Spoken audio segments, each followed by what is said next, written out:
trying to keep, yeah, I just want to try to keep us on schedule.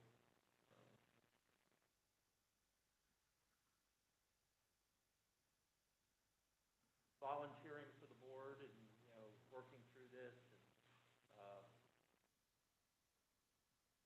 started,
Linda, this is Bob Preston. Can you hear me? Yes, I can hear you. Okay, just checking. Thank you.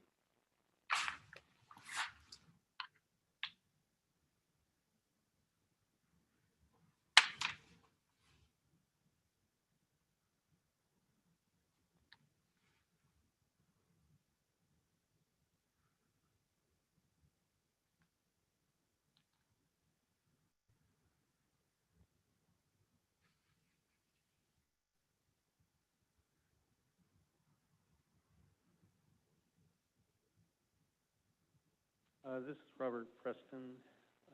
Since we do not have a chair and a vice chair at the meeting, Linda will start this meeting at this time, okay?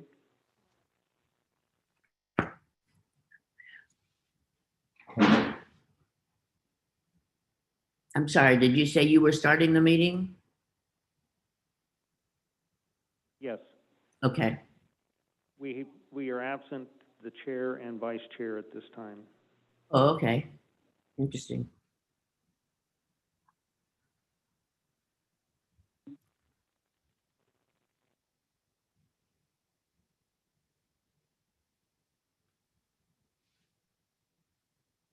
Okay, I'm gonna call the roll. Robert Preston, Here.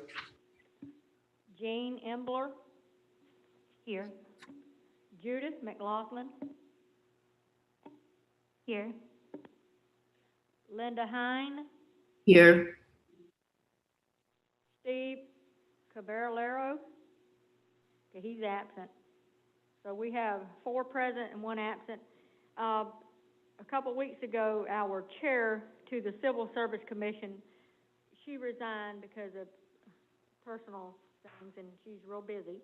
So now Mike is the one that's absent. He is, the vice chair. So what we need to do now is appoint a new chair. And so you can make a motion on a new chair amongst yourselves. I have a question first. Would the vice chair move up to the chair position and then vote for a vice chair? Would that? It's not written that way, but you can do what you want to. You can make a motion for him.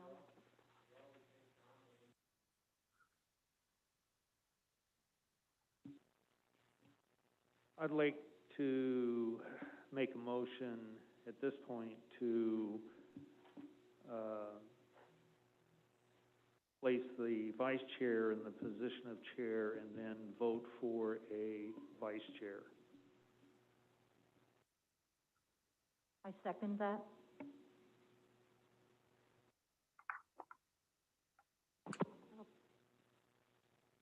Robert Preston? Yes. Jean Embler? Yes. Judith McLaughlin? Yes. Linda Hine? Yes. The motion carried 4-0. And that's with, Steve Cavallero as chair. And, who did we nominate as vice chair? Okay, now we're gonna nominate a vice chair.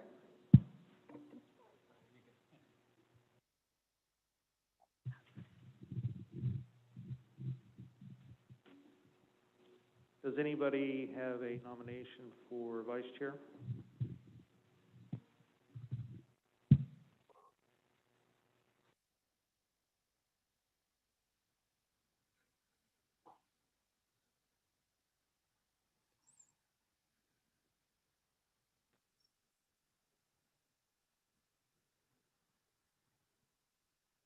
Hearing none, we'll move on to the next item, and we'll do it at the next meeting.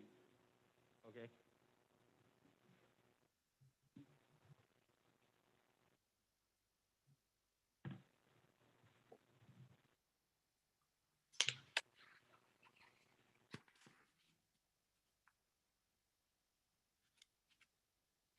I think, we have did you all do the approval of the minutes? I was a little tied up. Okay. Not yet. Okay. We wanted to pick our people first, our chair. Well, we didn't get a motion for a nomination for the vice chair, so it was suggested by, Mr. Preston that we do that at the next meeting. I didn't hear any objections from the members, so we'll move on to the agenda.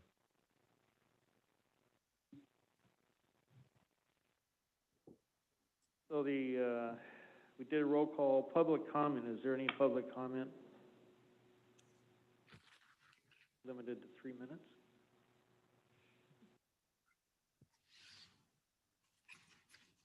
See no one or hear no one. Next is approval of the minutes.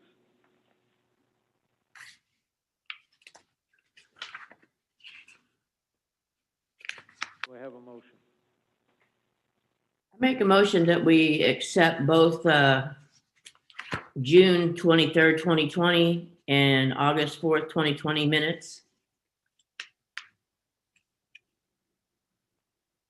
as presented.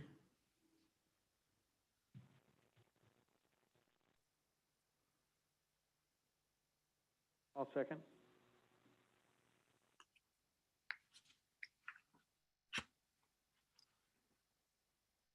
Linda Hine? Yes. Robert Preston? Yes. Jean Embler? Yes. Judith Ann McLaughlin? Yes. The motion carried 4-0, accepting both sets of minutes as presented.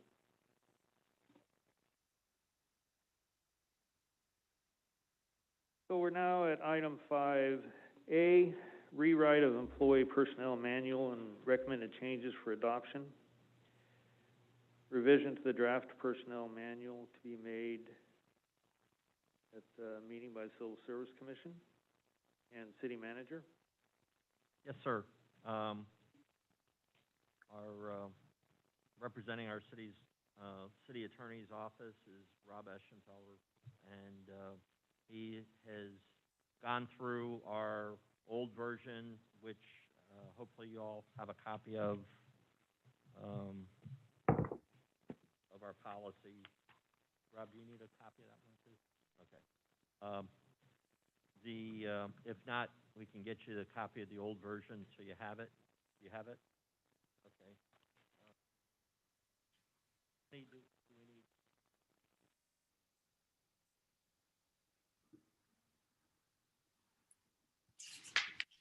Powers, my executive assistant, so in case you haven't had an opportunity to meet her, but she, if you need me, and, because I usually am here, there, and everywhere, so Megan will know where I'm at all the time, so feel free to, call her if I'm not at my desk, and she will track me down or get a message to me, and I will get back with you, just so, but we'll get you a copy of those. But basically, with having a new commission on board from March, we actually, they started work in April because of COVID, but we looked at the procedures that we follow for our employees, and we saw that there was a lot of inconsistencies, throughout the document, and it just lacked a structure that we could go by. And Rob volunteered to take on that assignment and getting it organized and, utilizing a template that I think you're comfortable with, and kind of make it a professional-looking document that we can easier go through a table of contents and find things that we need and refer back to it. In doing that, Rob isn't aware of, the past history that we've had here and why we have certain things in the document. So what Claire and I have been doing, and Megan, going back through the revised document and making sure that we get it right. And so it's not like we're trying to cram all this in to you at one time. I don't want you to think that, you're under pressure. We do have a document, we do have rules that we can follow. So if we don't come out of here with an agreed upon document, that's fine. We can have another meeting and go through this, and I know a lot of you have rushed through getting up to snuff with these procedures, but I'd rather have it right than quick. And because this is really our guideline on how we run discipline, how we run promotions, how we hire people, and looking at the rules and the framework that we follow. And basically, the Civil Service Commission in itself has dealt with the grievance side of either discipline or terminations and so forth, and dealing with that hearing side. So it's an independent hearing. According to our charter, I'm the one that hires and fires and disciplines. So, everything along those lines come across my desk. You all are my safety net. So if there's something that maybe I missed with an employee, and, I don't have the ego that I'm going to sit up here and say I'm going to get everything right all the time, and so I think it's very important to realize that you're my eyes and ears too. So if an employee has a grievance and they have a right to a hearing, ultimately you would be that body that would hear that grievance and then come back to me with a recommendation of, well, you grant the grievance and so forth, and I have the opportunity, if I think that you all maybe missed something or I didn't explain it in paperwork to you, and hopefully if we do have a grievance on a termination or some discipline, I'll have it all outlined for you, and the justification you know, I'm not quick to get rid of employees. So, yeah, it just, when we deal with the severity of it, and when you look in this document, you'll see there's different degrees of violation that we deal with. Obviously, if the person's on probation and you have a constant problem dealing with it, it's better to deal with while they're on probation and they don't have a right to the grievance procedure at that point in time. So it's just something we do as an evaluation, and, you know, if they're not cutting the mustard right on, you know, that's supposed to be their best that they're showing us, and, you know, so you wouldn't even be seeing those. So you'll be seeing employees that are off of probation, and again, we don't have that many of them. You know, there was one that was left over from the previous administration that they dealt with the first week I was here, and I'm on 1.5 years here, and you know, I have unfortunately had to terminate some individuals, but they were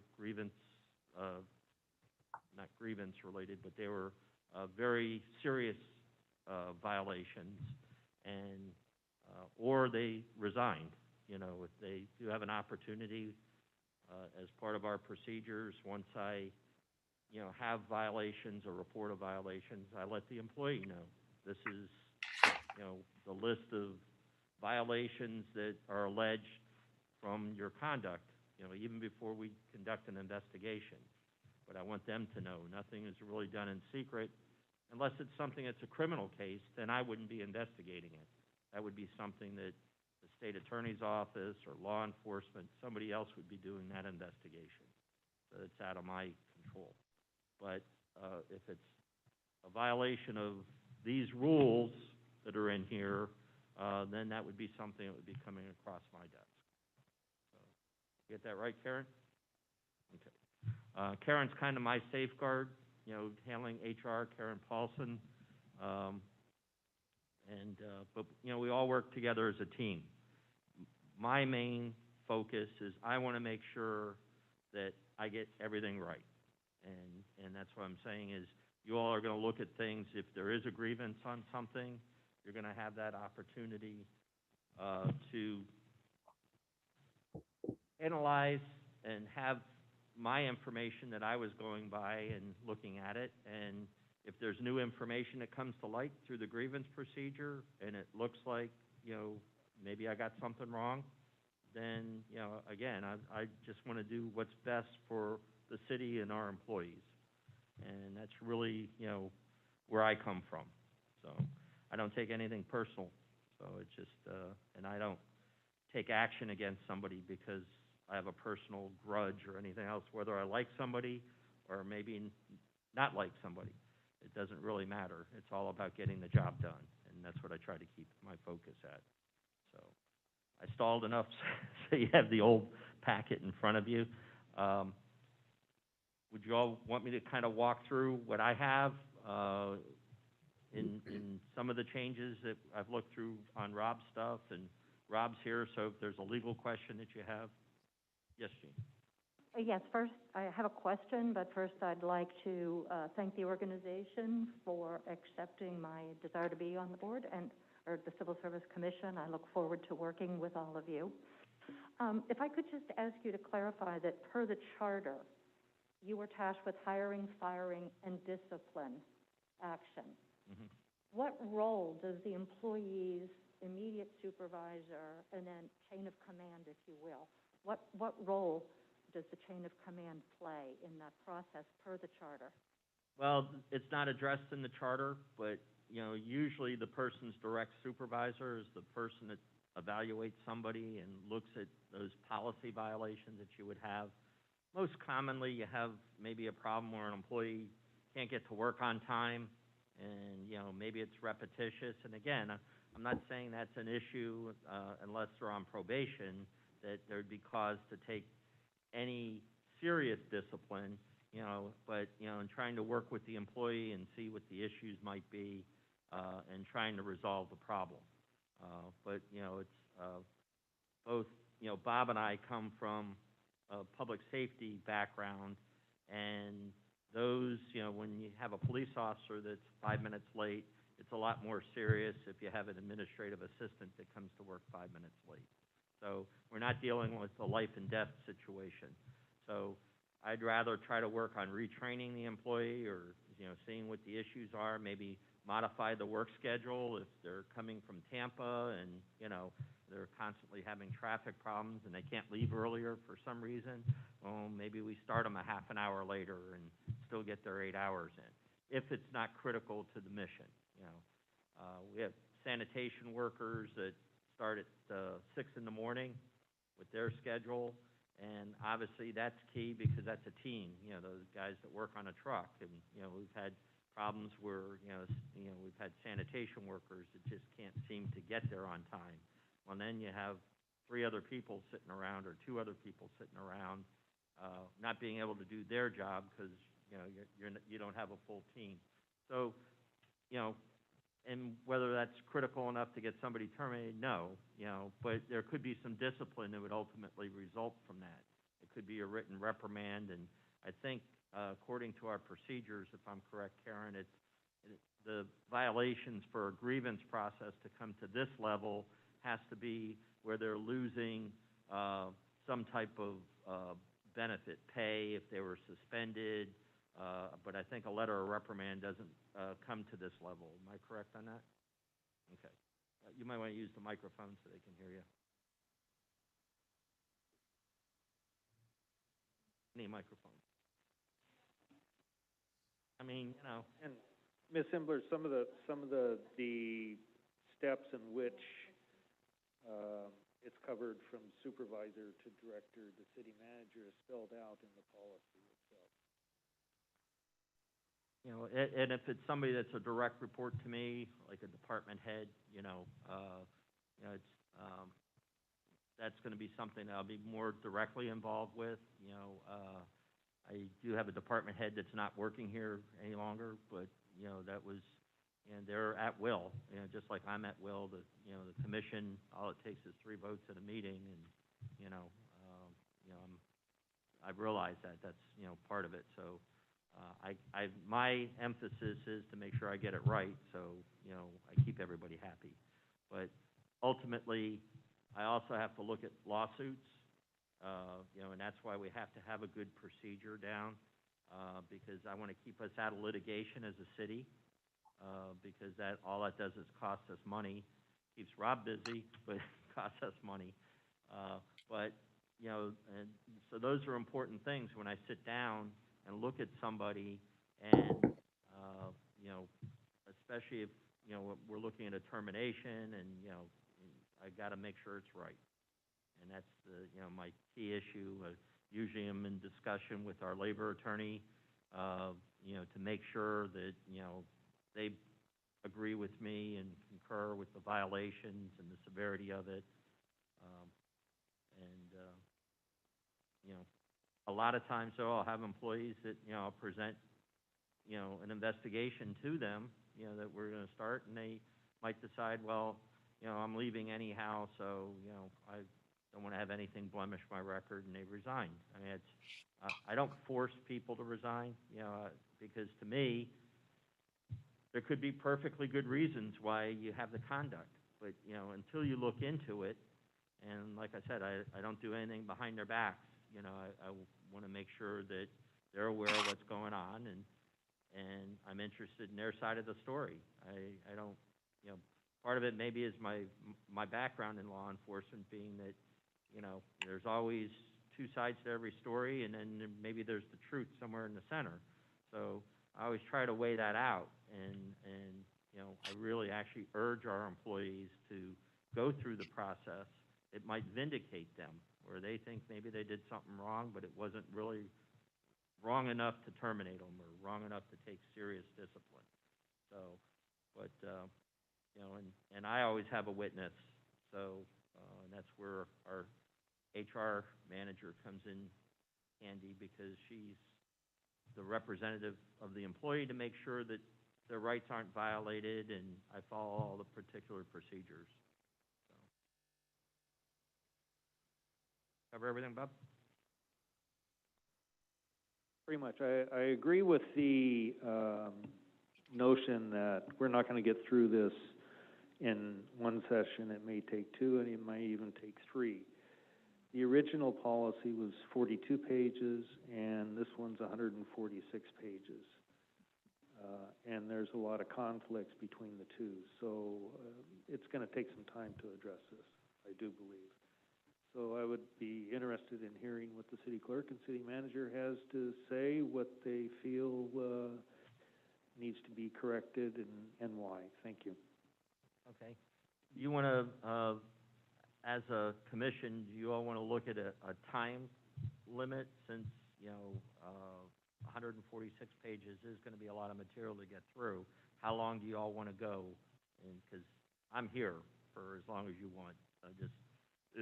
Or do you want to just start into it and just see, when you guys get tired and you want to stop?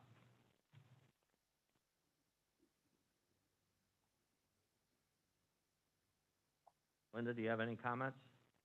No, I don't have an old copy in front of me, although I might have an old copy around here. I could go look for it in a minute.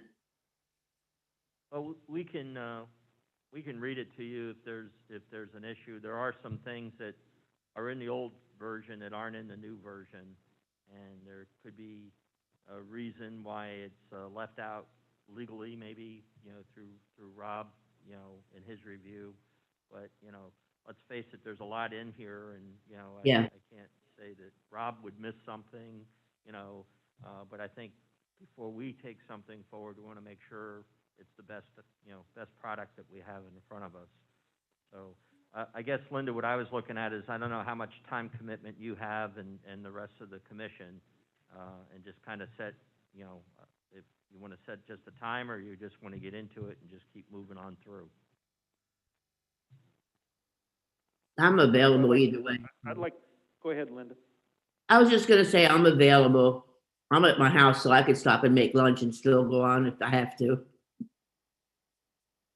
I'd like to run to 12, see where we're at, and then see what the availability is after that, or we can reschedule at that point in time. We'll see how far we get. Okay, good. Thank you. Madam Clerk, do you want to start us off? The Human Resources would like to have it explained to the civil service first, because we do have a couple new members, exactly what their role and responsibility is per city charter, that's in the charter, and so that you understand that before going forward. And then that way you understand, like, if there's a few things in the manual that conflicts with that, you would know, and then knowing the reasons for the changes.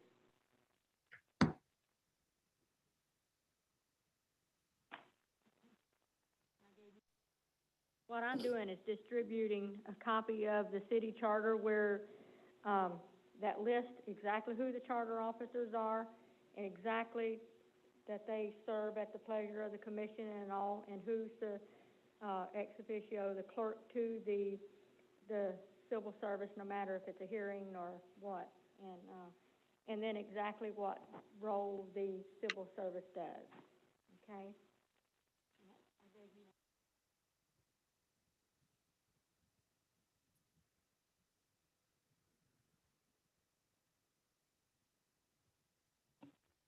Rob, how do you spell your last name? Yeah, he wants to know how you spell your last name.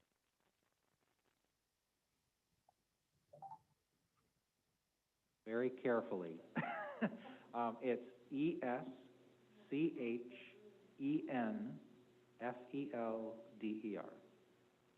F-E-O? F as in Frank, E-L-D-E-R.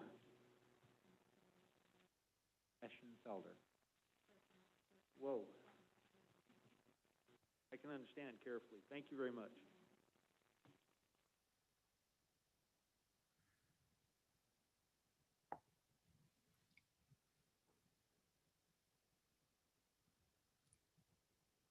I think the Civil Service Commission starts on Section 5.7. And B talks about the makeup of the commission, that they're appointed by the Board of Commissioners for the City of Madeira Beach. It talks about the terms. And then on B, it deals with the personnel rules, which is what we're going through here. The Civil Service Commission shall prepare, is this out of the charter? Okay. The Civil Service Commission shall prepare personnel rules when concurred by the city manager. The rules shall be proposed to the Board of Commissioners. The Board of Commissioners may adopt by ordinance with or without amendment. The rules shall include, but are not limited to, the classification of all classified city positions based upon the duties, authority, and responsibility of each position, with adequate provisions for classification of any position wherever warranted by circumstances. A pay plan for all classified city positions. 3, methods for determining the merits and fitness of candidates for appointment or promotions.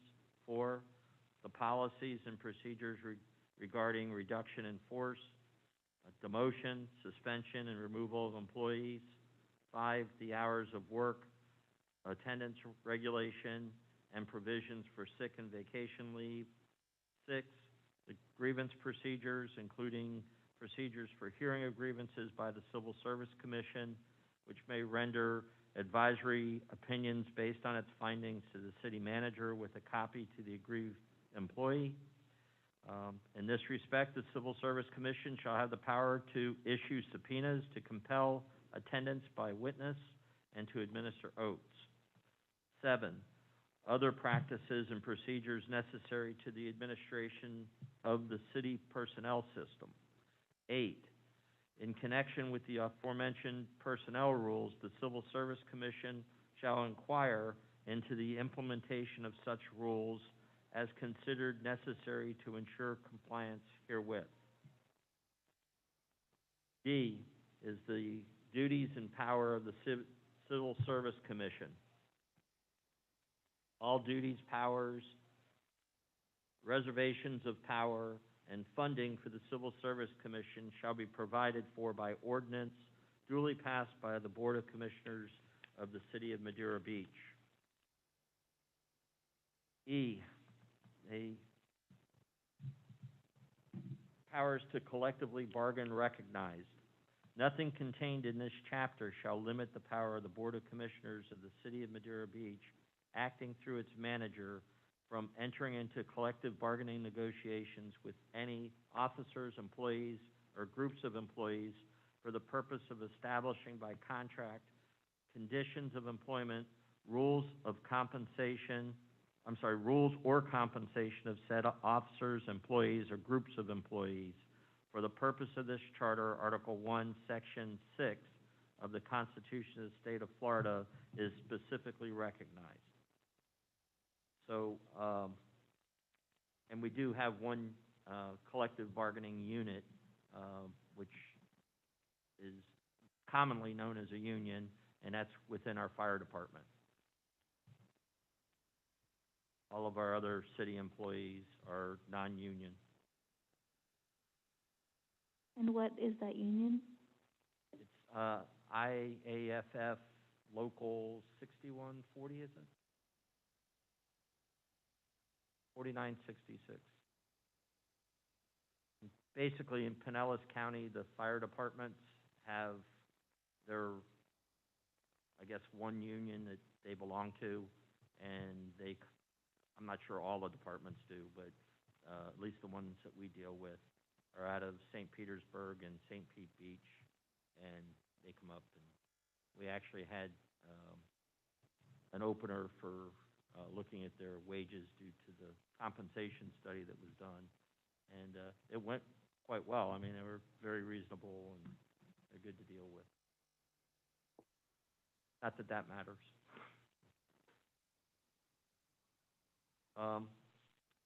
Clara, have I missed anything else out of here that I need to cover? As one of the duties for the city clerk in the city charter, and let's see, it's,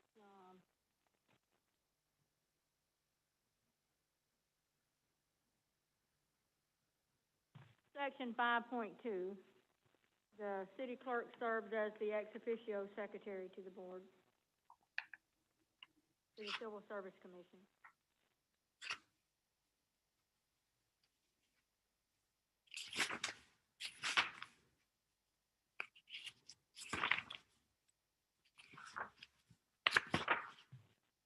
So, kind of in a nutshell, you all have oversight over these rules. If, we need to modify something, it comes before you all first. If there's a change that, maybe it's a legal change because of case law or something, or rules from the Department of Labor, or it's something that, management would like to change, we would bring it here to you first, and then bring it to the commission. So, again, kind of the oversight part, I guess, ultimately, I'm the one that, makes the decision and makes the recommendation to the commission, but I'd much, knowing the type of person that I am that you're getting to learn, I'd much rather have us in agreement, as we move forward than having you, vehemently opposed to something, because to me, we can always find some common ground, and I don't have any nefarious, reason for doing something. It's just about running us as efficiently and effectively as we can, and keeping people accountable. I think that's an important aspect of it. May I ask another point of information, just Sure. As we get started? How many employees do we have at the City of Madeira Beach, and what's our approximate payroll overall? The number of employees is right around 70. We do have seasonal employees that, we hire for the recreation services when we do the summer camps and the after-school program. So we probably have, I think, roughly 15 seasonal or part-time employees within the city. So I think we're right about 70. Is that correct, Karen? And do you know what the overall payroll is offhand? That's one of those budget numbers that, I was just trying to, maybe just figure it up here for you real quick here, but, I don't know it off the top of my head, but I can get that. we can get that for you. Just, I'm going to be in that budget mode coming next month, so I'll have those items in my brain, but I just don't remember it right offhand. Pardon me? Yeah, the budget is on the website, but, we can get it for you too, so.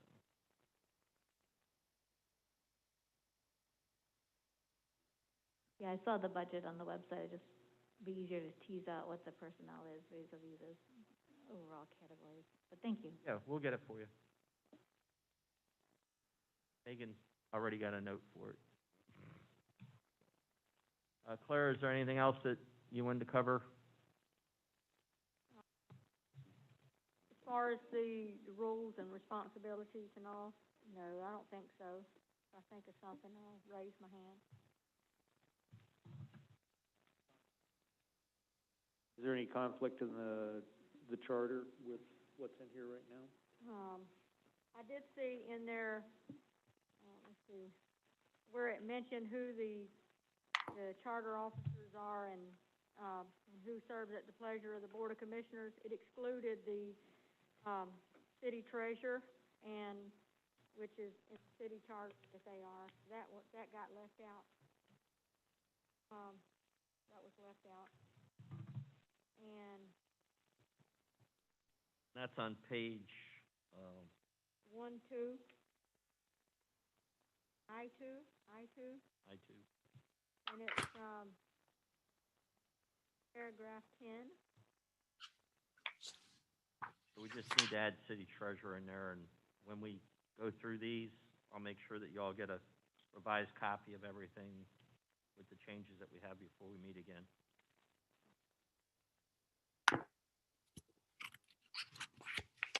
I think currently, the city treasurer we have is a consultant, city treasurer.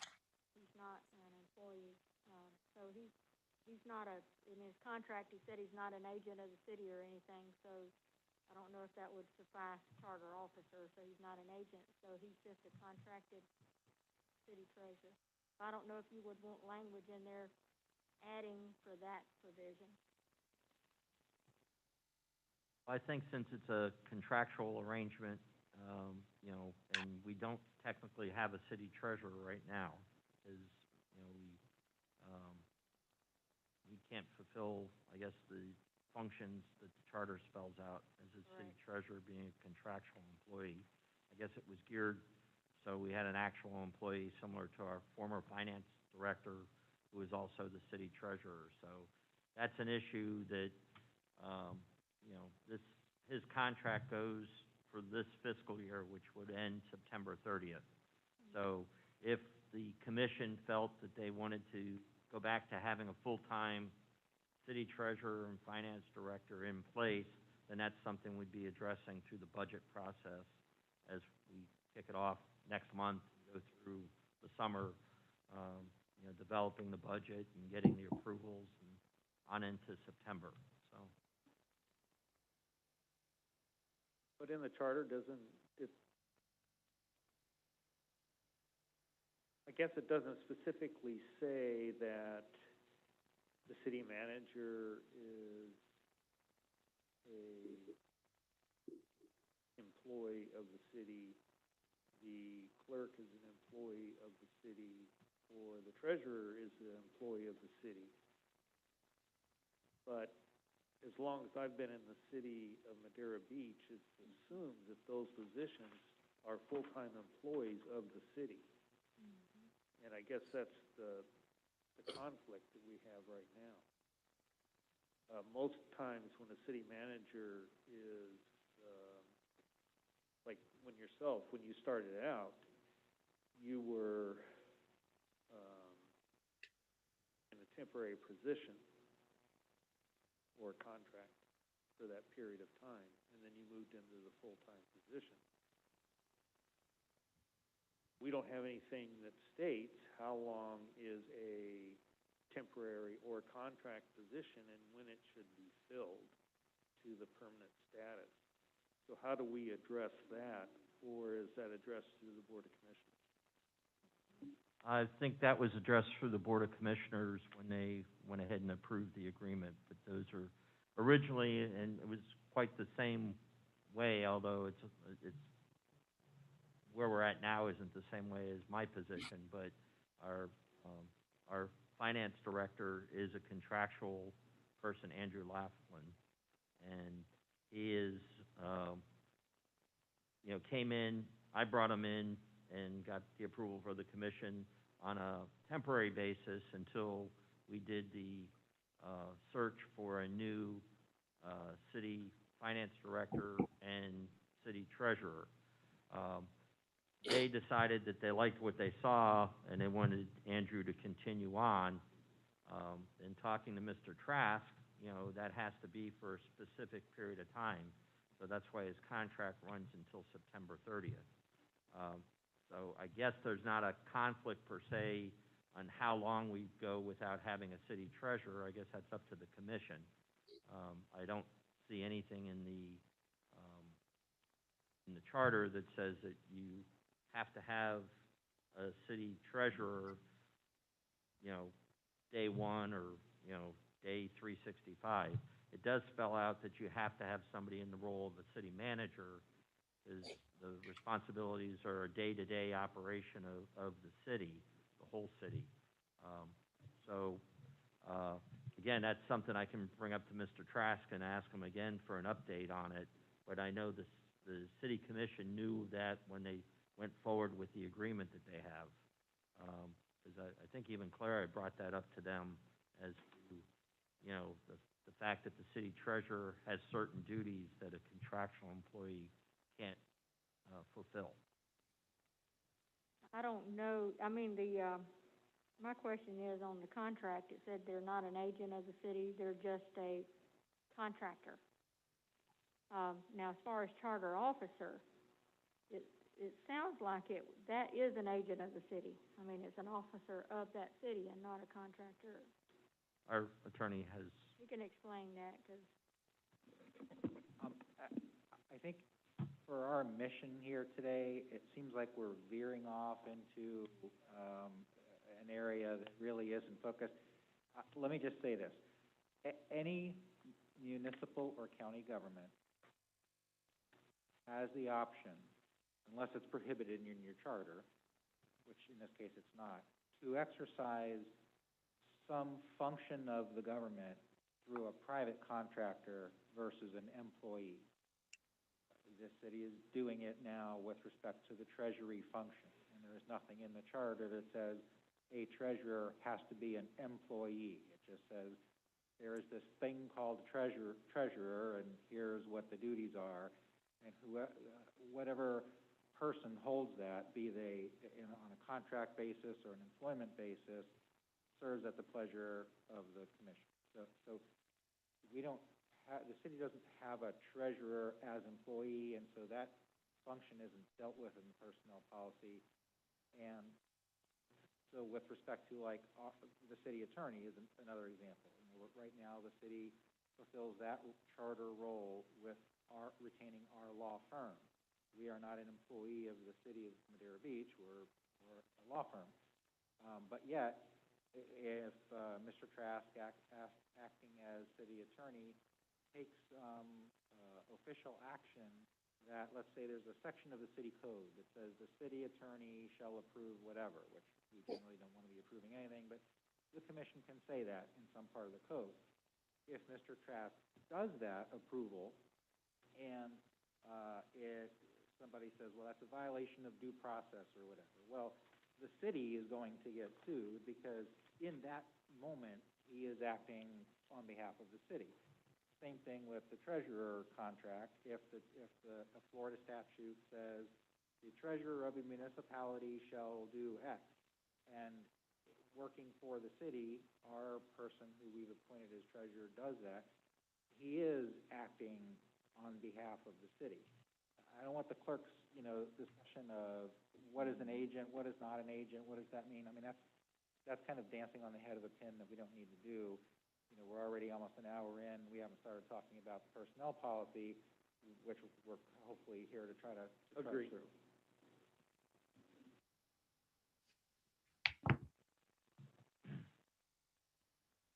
Okay, are you going through your changes, or you want me to just move through with mine, Clara?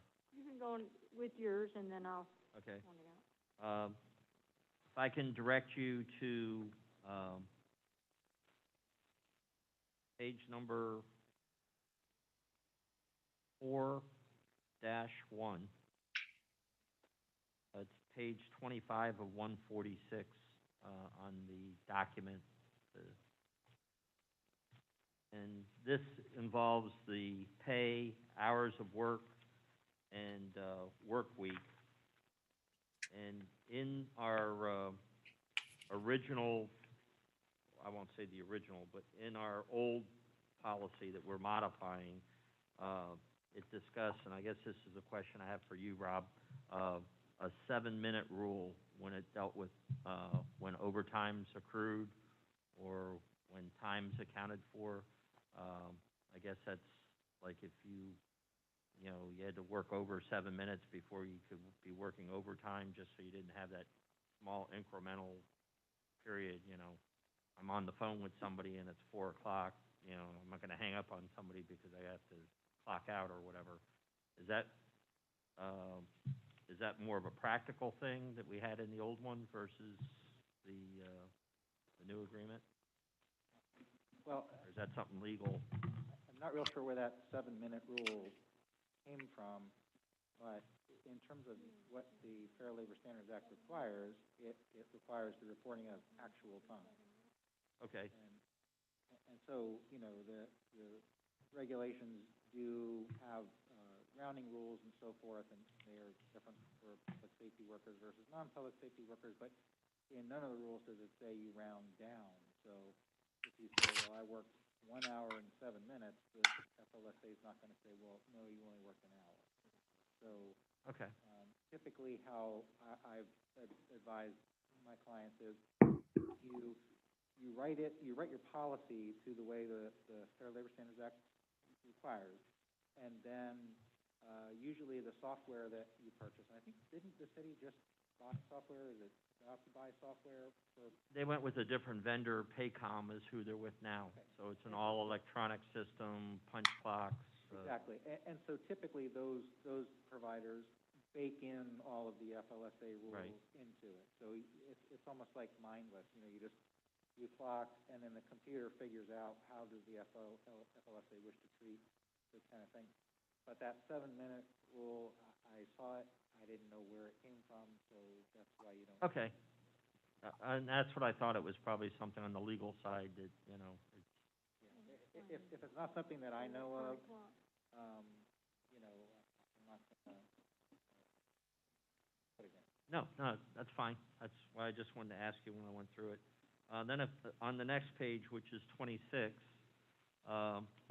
under section B, allocation of work hours, work week, and work period. In there, we actually work on a Monday through Sunday schedule, so which obviously Rob wouldn't have known when he put this together for us. And our workday is 8 a.m. to 4:30 p.m. So our employees would be working a half an hour lunch break in there. So they work an 8-hour day out of that. So yes, Jean. My question is directed primarily at Karen and Rob. Are you comfortable that we've got a good process in place to decide whether our roles are exempt or non-exempt? I've just seen too many instances where the wrong classification is put in place, whether it's an attempt to save on overtime or whatever, but you two are the experts. Are you comfortable that we have reviewed all of our positions and they are properly classified? I definitely feel that they're properly classified. We take a lot of consideration when it comes to determining whether someone would be salary or not, based on criteria and check off, what things they meet, what they don't meet as far as FLSLA. So I think all of our positions are properly classified at this time. Thank you, that's good to hear. In my experience with governmental agencies, if anything, they tend to underutilize the exemption. Like you find people that are overtime eligible, but I'll say, well, that person really, they don't have to be, they could be salaried, but I think if anything, there's an error on the side of letting people be overtime eligible. So I haven't, been tasked with reviewing this for these classifications. I know that Karen is on that, and I have no reason to.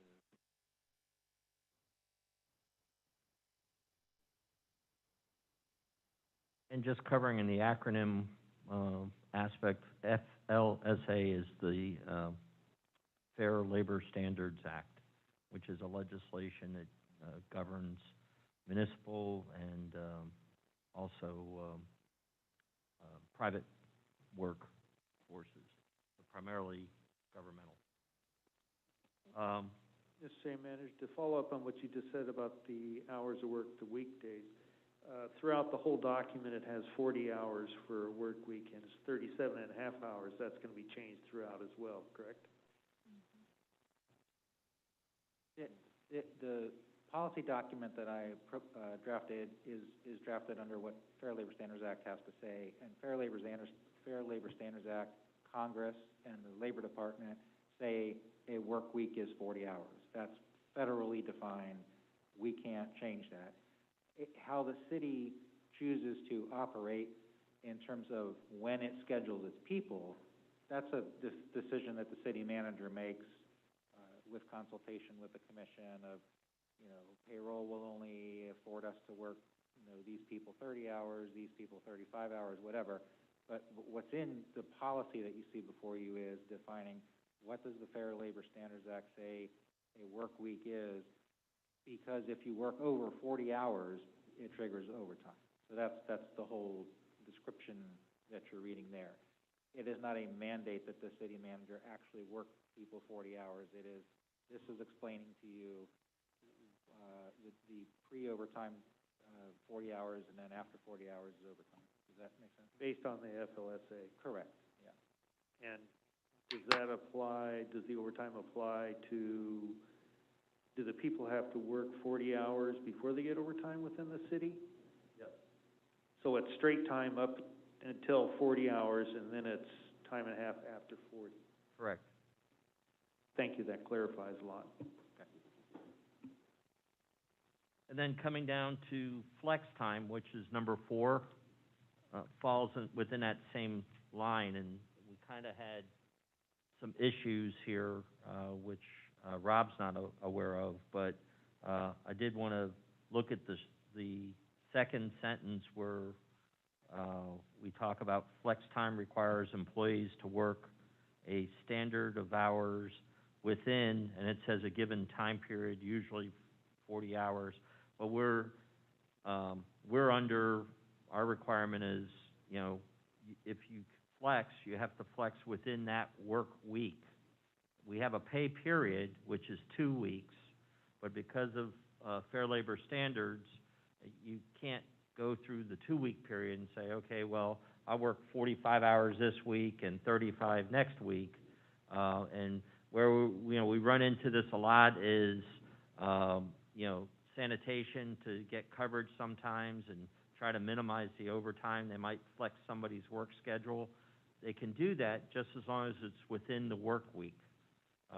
Same thing with rec. They, of course, right now with COVID, we don't have it as much, but they might have to cover events with the softball field or the baseball field on the weekend. And so you have an allocation of employees that have to be here. And so since they're here on a Saturday and Sunday, they might end up taking a Monday and Tuesday off that week, just as long as it's within the work week. And that's the only thing I really wanted to try to, it's not where it says usually, it sounds kind of iffy language to me. And, I would prefer just to have it say within a work week. And obviously we've already determined a work week is 40 hours and it runs Monday through Sunday. So, through the items above it. So you don't have any problems with that change, Rob? Okay. And then, work at home program, I added, to the last sentence on 5, because we did get a lot of use of work at home with COVID, obviously, and now through the use of Zoom, we're able to do a lot more, and I think it's really worked well. But I agree with everything that's in the paragraph, but I just wanted to add where it says all hours worked at home must be reported, and a summary of the work completed must be submitted to the city manager. I found getting a report on a regular basis from the employees that were working at home reassured us that we're still getting the job done. So we have some accountability. So, I've had one employee that she even journaled all the phone calls and stuff that were being made, just so you had an idea that, everything was getting taken care of. So, we might end up doing that again in the future. So, Rob? And just to speak to that, Mr. Manager, so I could certainly add that sentence, but I just want to, with a lot of these kind of things, try to compartmentalize, like, this chapter is pay hours of work in the work week, and so what I don't want to do is, like, start weaving in other things into different parts of the policy that break out of being covered. And so, you might think about, like, whenever it says that, okay, if we're going to do work at home, it has to be pursuant to a process that the department approves. That would be where the employee is told, you've got to give me, you've got to give whoever, your director, instead of necessarily. We just do the standard direction as supervisor. Yeah, so I think I made the note, and we'll add it somewhere. It may be here, it may be not here, but you get my point, is that I kind of want to keep, if we deal with discipline, let's just deal with discipline. And if we deal with pay in hours, let's just deal with pay in hours. And this isn't really so much a pay an hour thing as more of the accountability. It's a minor point, but. No, But, point well taken. yeah, but that's kind of. That's how we keep a clean document. Right.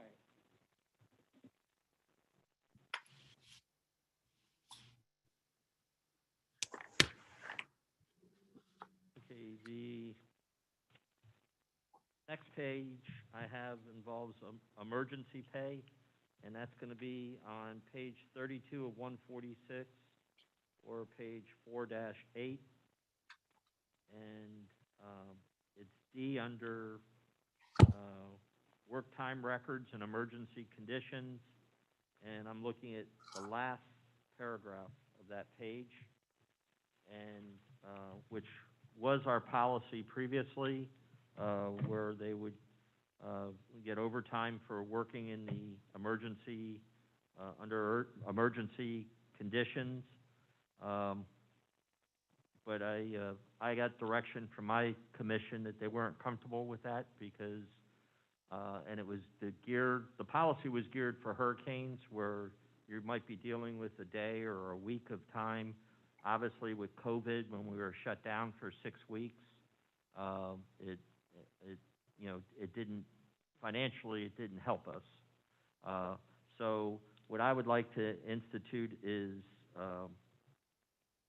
the third line down where it says exempt employees shall receive. I struck the time and a half pay, and I just added emergency leave for any hours worked during any declared emergency regardless, and just kept the sentence going. So in other words, instead of paying them an hour and a half of overtime, God forbid we get into another situation where we're shut down for 6 or 8 weeks. I don't want to have that financial liability be wrapped around our residents. So I think doing an emergency leave bank, which we've done in other jurisdictions for hurricanes, where if you got called in and you had to work, we appreciate the fact that you came in, so we're giving you an extra day off to compensate you for being here when other people are sitting at home. And it kind of works to justify what they're doing. So it'd be a separate leave type that we'd probably have to add somewhere else into the structure, and it'd be a short-term leave, so it would only be good for that fiscal year, or the calendar year, I think is what we kind of did before, is we keep it for the calendar year. So the thought process is you'd want to use up your emergency leave for your vacation instead of using your vacation time. So where it says receive, and then the next word is compensatory time, I wanted to strike the compensatory time at 1.5 times the regular hourly rate of pay, and just add in shall receive emergency leave for any hours worked.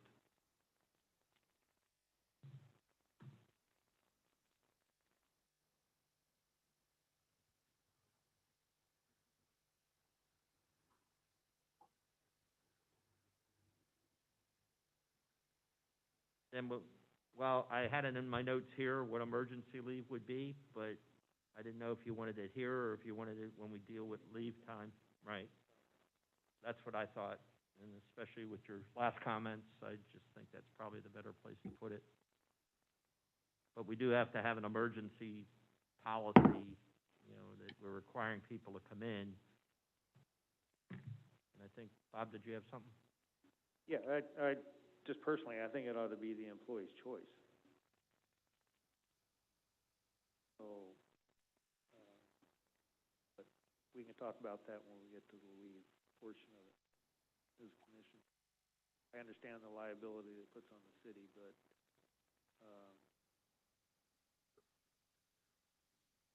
they probably as well have undue expenses because of being called back to work for a long period of time as well. So we'll talk about that later. Thank you. Okay.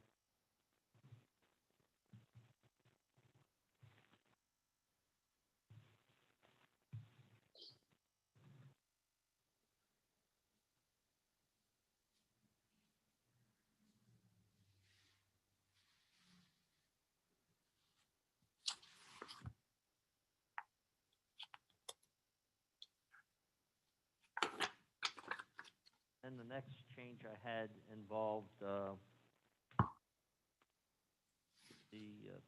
pay for performance. It's under page 42 of 146, or 5-7.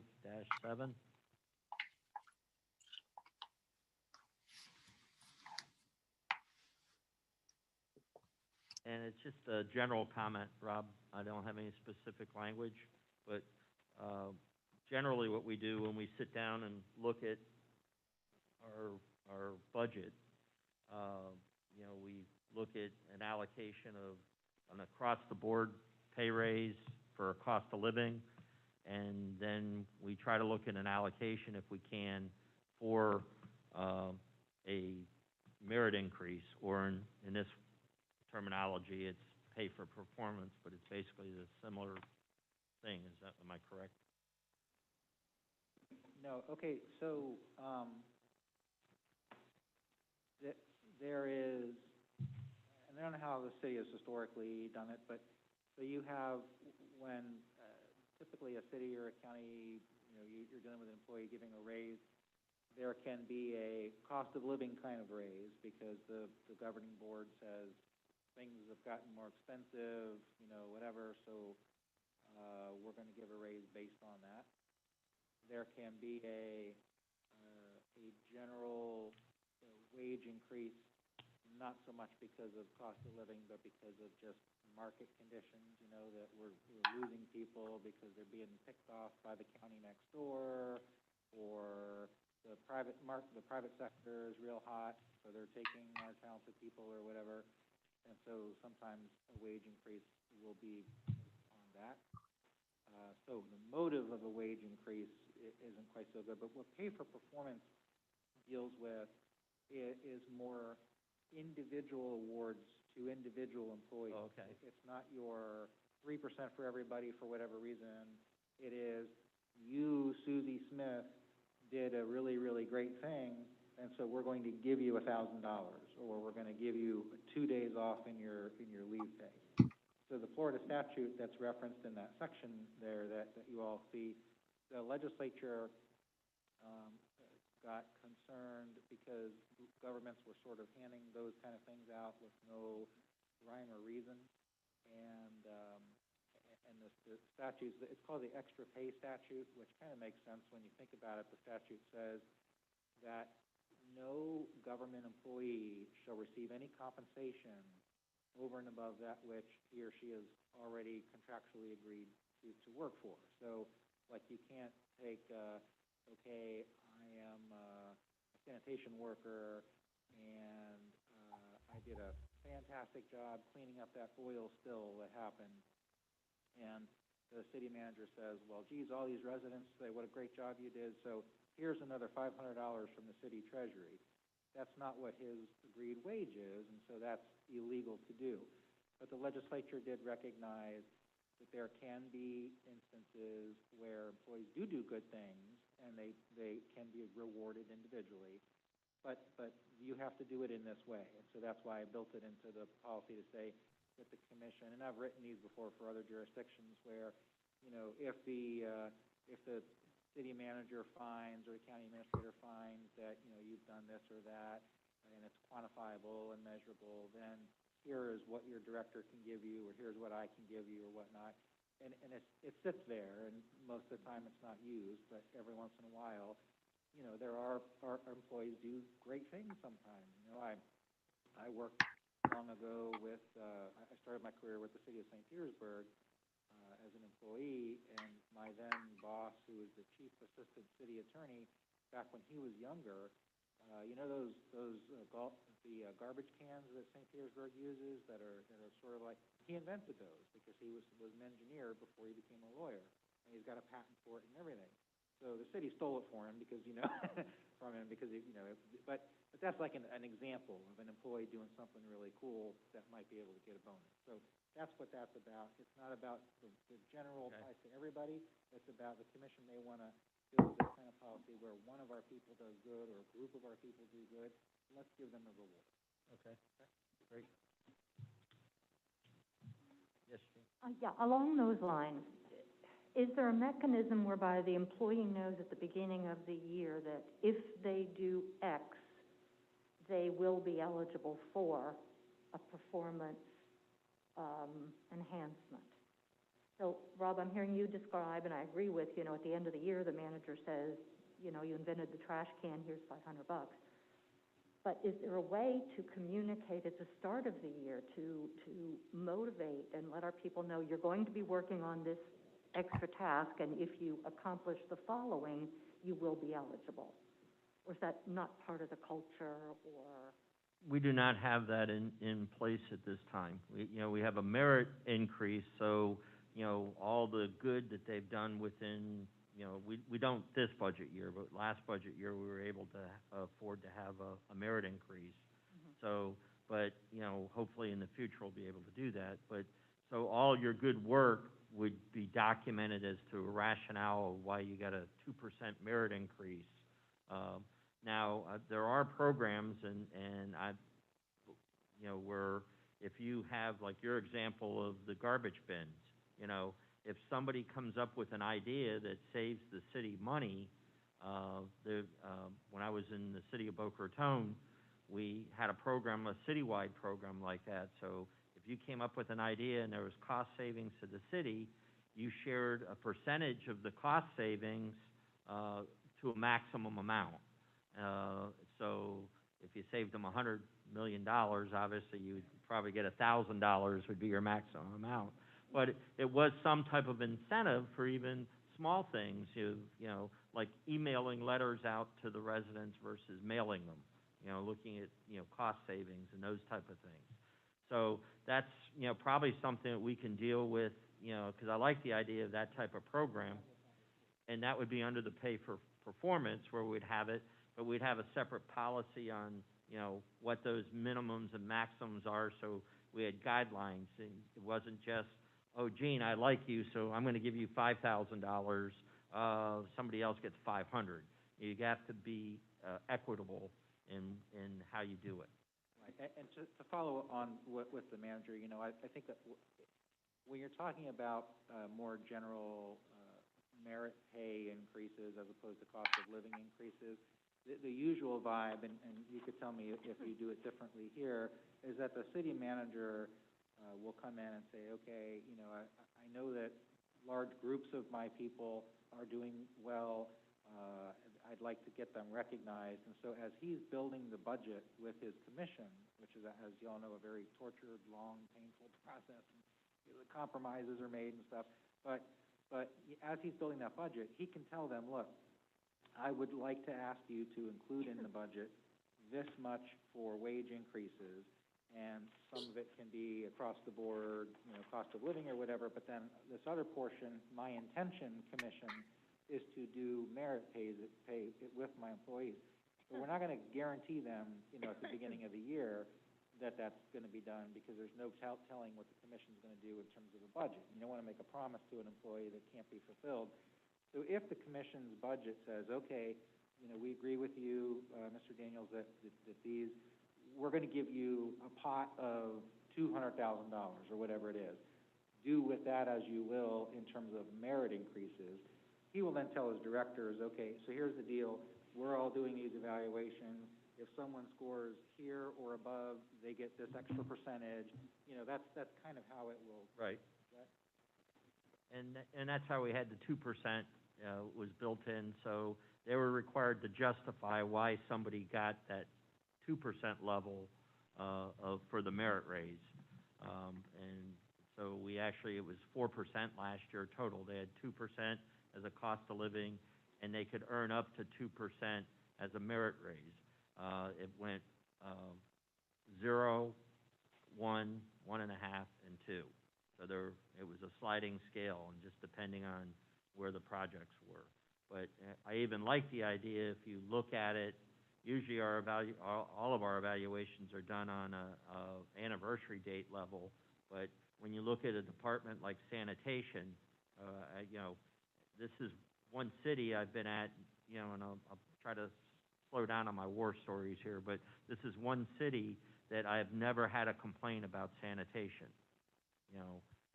You know, guys are here, and even during the storm, with all the residue and the garbage and everything else that we had, they kept up with it. The problem is the landfill, it took us 4 hours to get the trucks emptied because the landfill was so busy. But, once everybody understood that, and they realized that, those guys came through again. So it'd be nice to be able to look and maybe even recognize a unit, because it's kind of hard to look at an individual in that case. And, by utilizing a system as, that Rob just outlined for you, that's something that we could do and look at incorporating as part of the budget process. Okay. The next one, if I can get you to turn to page 44 of 146, and this involves the holidays, and we do have some changes to our holidays here that not everybody follows. So if number 3, the President's Day, we don't have that as a holiday, but we do have the New Year's Eve is a holiday for us, and the day before the 25th, so which is normally Christmas Eve, but as the language that you have here, I think is good. That's number 11, because normally the Christmas holiday is on the 25th, and Christmas Eve's the 24th. But if the 25th was on a Saturday, the employees are off, so they would get Friday off. So in that case, it leaves it up to me where the day before Christmas, that day might be the day after Christmas, so it could be the Monday. Then I might have a Friday and a Monday off that weekend. So it gives the flexibility to the manager to look at. So you just have to add that, and then the personal holiday, we call them here currently floating holidays, but I think it's the same thing. They get 2 of them that they have to use within the calendar year.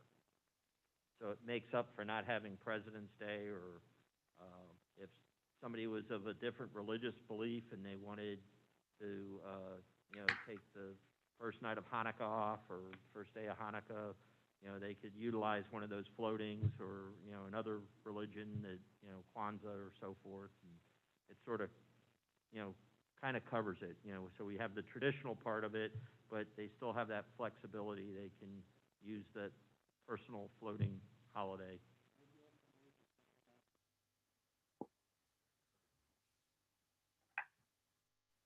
Yes.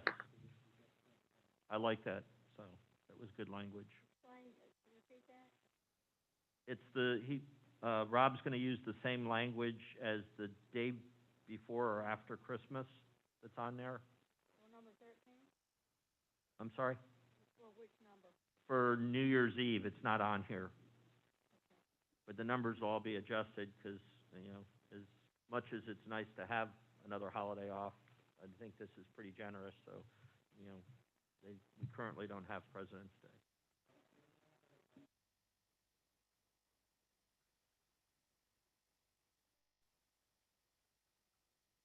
Yeah, if you want to, or you can leave it personal holiday. I think it's the same thing. I put the number 2 after it, since we were authorized for 2 holidays, 2 personal holidays.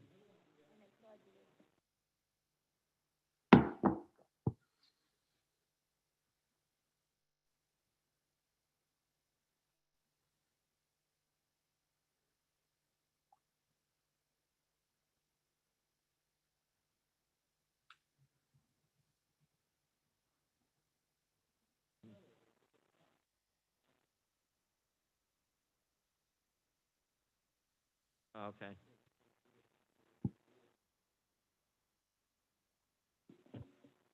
Okay. Yeah, that's fine. It just traditionally, this is kind of what they've done year after year, but you're right, it could change. Yeah. And I know it's 2 days that he has them to adopt in the budget. The days are adopted in the budget, but that's the ordinance that adopts the budget.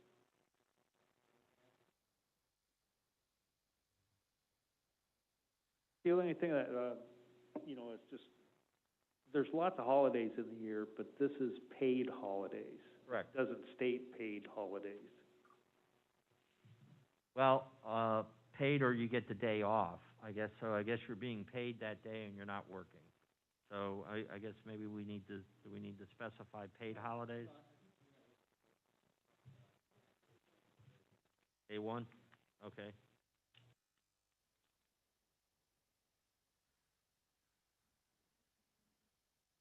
Okay.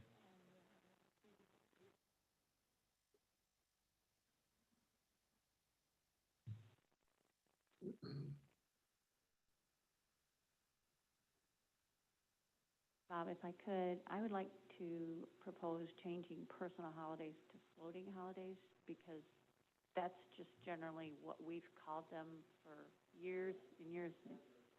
Oh, okay, I just want to make sure, because, that's just what we're commonly used to.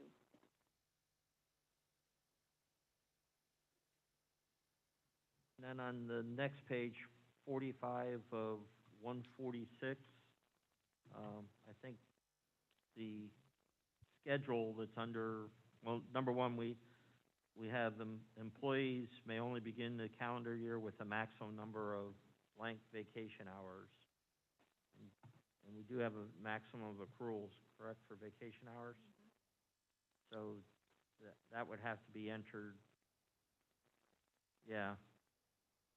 Yeah, in our old policy, in the old handbook, it's all spelled out right there. It just needs to be implemented that way. Okay. It's on page 14 of our of our current handbook.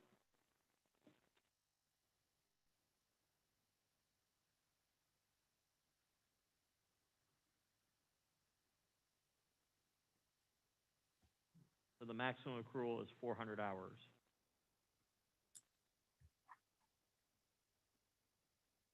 And then the breakdown, we'd like to follow the schedule that's already in here versus what's in the new policy, if that's possible.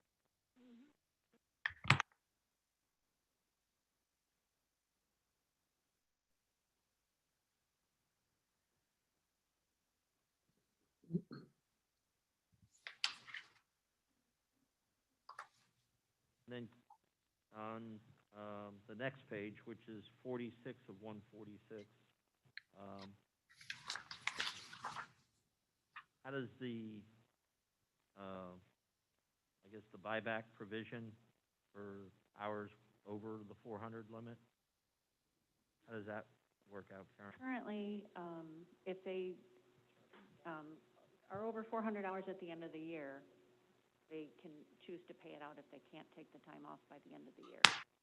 But then January 1st, it cuts off, so you either get paid out or you lose it.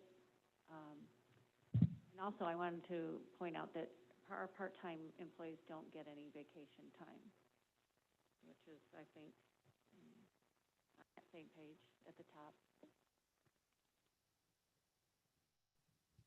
On 46? No, on 45 at the top, it talks about vacation leave. Our part-timers don't get any vacation time. Okay, where it says, back on page 45 under A1, it says full-time and part-time employees.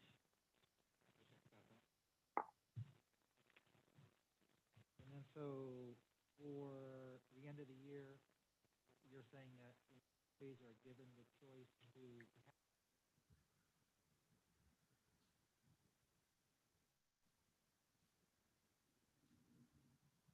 do you want that choice to be made? I usually like to call it, the first full pay in December. We really keep track of it ourselves manually. By the first full pay, and we determine that by the end of December, you might be over. We try to let you know, let us know what days that you're gonna be taking this time off, or are you wanting to be paid out? It's usually the second pay in December when we would pay that out, so that by the end of December, they're right at 400. So second full pay. So probably, it would probably be best to set a date by which they need to let you know they want. Well, it's hard to set a date every year, because the date changes per the pay, so it's gonna go based on the payroll, the pay period. So I would say the last full pay period in December, maybe?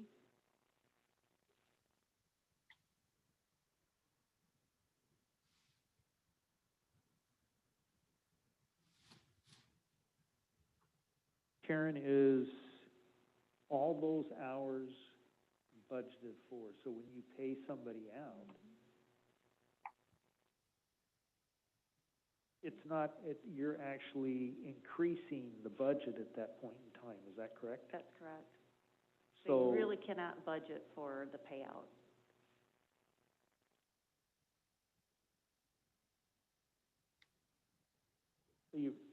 so you really can't budget, because you don't know if the people are gonna use it or not. So you are incurring an expense on the city that it has not budgeted for. That's correct. So, in that mind, in a lot of cases, it's either you use it or you lose it by that time, in a lot of cities. Correct. And because of the unencumbered expense that it costs the city to do that at the end of the year. And I don't know if we need to have that discussion or not, because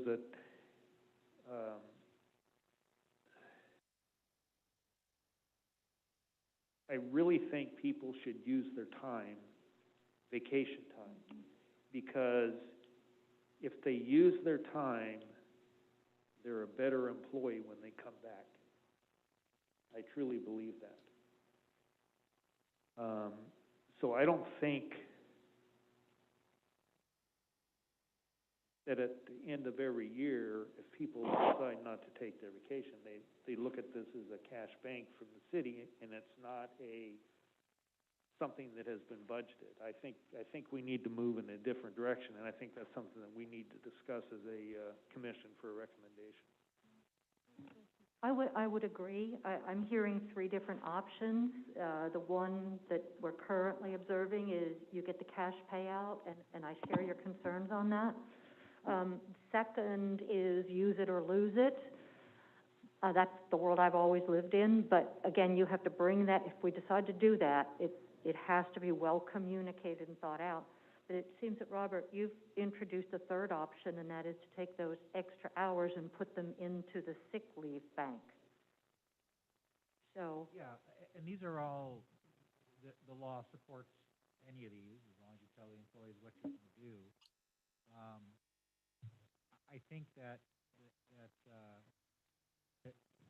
for some jurisdictions, and it may be a concern for Madeira Beach, I haven't talked to the manager about it. So for some jurisdictions that are a little smaller, you need to be cautious about doing a use it or lose it, because then everyone will use it, and they will use it all at the end of the year, because they say, uh-oh, I'm about to lose it, and then that could cause the city to not be able to deliver the functions that it needs to the residents. So if you're going to do a use it or lose it, then the city's probably going to need to think through sort of forcing that it be used, sprinkled throughout the year or whatever, because if not, you're going to get that traffic jam, and everyone's going to be wanting to take off at the same time, right as your garbage isn't going to be picked up, and the residents won't need the services they need. If they come to the building department to pull a permit and nobody's there because everyone's using it so they don't lose it, that's not going to work either. In one prior jurisdiction that I worked with, they wanted to they had a buyback thing similar to apparently what the city does, but they wanted to make it bitter so that employees did use, and so you were only allowed to cash out 50% of the value. And so it's like, okay, if you want to take a day's vacation, take it and we'll pay you, but if you want to wait till Christmas time and get some extra present money, it's going to be 50 cents on the dollar, and we'll give it to you because it gets off our books. But it also doesn't force everybody to take off work. So there's variations even within the general categories of payout versus not Yeah, I kinda like that bit, but you gotta look at the budgetary constraints within the city at the end of the day. And that's a responsibility of the Board of Commissioners and the city to stay within those constraints. So if it's reduced by 50%, it would encourage the employees to use that throughout the year rather than at the last moment as much. Yeah, and you have some employees who they value their trips to Disney, and so they want to take their time. You have others who are worker bees, who don't really want to go anywhere and don't have anything to do, so they might choose the 50% payout. And so it tends to balance out. And with the budgeting, you know, I don't, at the beginning you asked, does the city budget for these payouts? And the answer was no, and I'm not entirely sure it's no. No, it'd be yes. I'm sorry. Basically, you know, we get a list of where everybody is with their leave time while we're going through the budget. So when we get individuals, even during the budget process, and we've identified that, you know, they're gonna have a situation where we're gonna be paying out money, we usually get with the supervisors and say, hey, Johnny has to, you know, look at taking some time off, otherwise, you know, we're gonna have a financial, you know, situation where we gotta pay him money.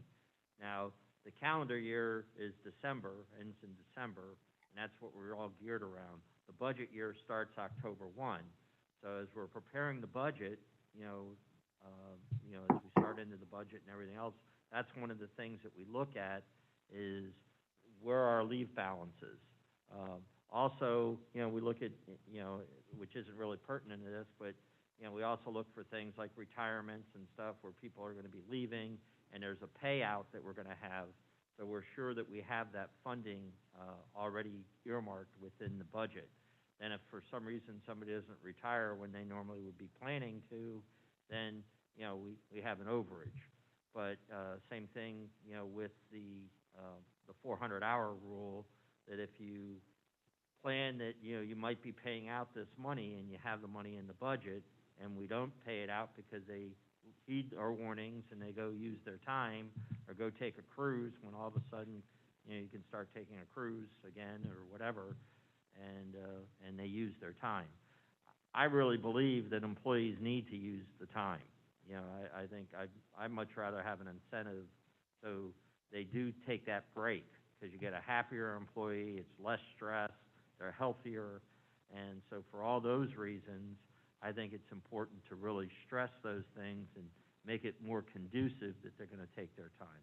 But we do have a handful of employees, I guess, that, you know, are, I think it's 4 or 5, if my recollection, where they always get down to the end where they have to use it or lose it. And, you know, and you couple that with the fact that the floating holidays that they have, you know, they have 2 floating holidays they have to use. Now, they don't carry over. So if they don't use it by the end of the calendar year. So we just have to manage it, and if the commission decided that they didn't want to do the payout again, looking at the financial aspect of it, you know, there is a way of scheduling people for their time off. And you put down if you want to do a scheduled vacation, you know, maybe you start that in September, and, you know, they have a certain date to get their vacation in by, and then otherwise, you know, they might not be able to take the time off when they want to take it, because we have to look at the needs of the city. You were gone when Rob brought up that in some cities, the payout is 50% of the value. I heard that, yes. Oh, okay. And I think that's you know, it's one of those little poison pills, but it might be something worthwhile looking at. And I think that's something we can look at as we go through the budget, you know, process, and, you know, and the feedback that you all give me as well, that I can take to the commission, or, you know, I know we're probably going to have another joint meeting before we get, you know, a finalized budget where, you know, the commission will sit down at a joint meeting with you all as well. And so those can be some issues that we can put on the agenda for discussion. My thought process here is I really don't want to, as I started out, I don't want to really change benefits on people right here as we go through this. I'd like to keep the benefits pretty much the same, but making sure that we're documenting things appropriate and following the appropriate laws. But where we can save money down the road, I'm all for it. And if we can convince people to be happier and healthy, I'm all for that as well. That said, what do we do with number 7? Because it says, anything in excess goes to the employee's sick leave account. And I think what the manager, So- who was directing is that he wants that changed to say that the employees are just gonna get paid out, Okay. the last pay period, and if they don't, then they'll lose. Okay, Which is the current practice, and Current then we practice, can okay. look at those other issues as we, get into the budget process. Okay. All well taken, and I know Megan's got that in my notes, so. I'm sorry, this is Linda. I didn't hear that answer. What are we doing with number 7? 7 is basically gonna go to our current practice. So the language is gonna be similar to what's in the, current policy. I just don't have the page site. I think it's page 14. Basically, Okay. they're gonna be paid out any overage at the end of the year. Which is what we have now. Okay. Gotcha, thank you. No problem. Thank you, Linda. So can I and move on? I'm sorry to be a stickler. Oh, no. So if we have that language that they're paid out, should we want to change that to be a payout at 50% or so on, we're going to have to go back with an amendment to this document. Yeah, and that's fine. That's, because that's a feedback thing that, the commission really has to make that decision.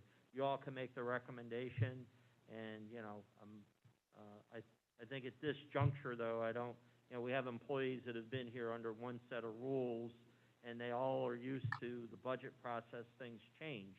We have to look at what we can afford and do. So I don't want to get them in the habit of every time the Civil Service Commission meets, we're going to be taking away a benefit or modifying a benefit. I'd just rather keep that same structure that we deal with it as part of the budget process. That's okay. And just to dovetail on to the manager's answer in terms of your role, I see is occurring here is, I think we all agree that, we need to move to this new policy overall. And so what I'm envisioning is where we can all agree at this in the future workshop, I'm writing down the edit. Hello, this is Linda. And then, so you all will eventually be making a motion to recommend to the commission that this is. Yes, In addition, if you've got stuff that maybe the manager didn't necessarily Yes. agree with you, but Uh-huh. the majority of you feel that you want the commission to consider, you would. I'm sorry, say that again. I move that we recommend as well that the commission consider this or consider that, and then that will certainly go forward in the record whenever. Ultimately, it's their choice, but what they need to hear from you guys, that's what your constitutional role is, so to speak.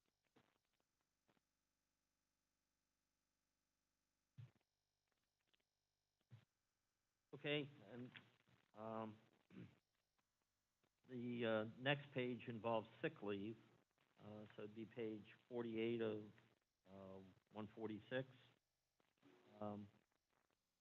And Yes, that's fine. I guess the question here on my notes is just, there's also, I think, in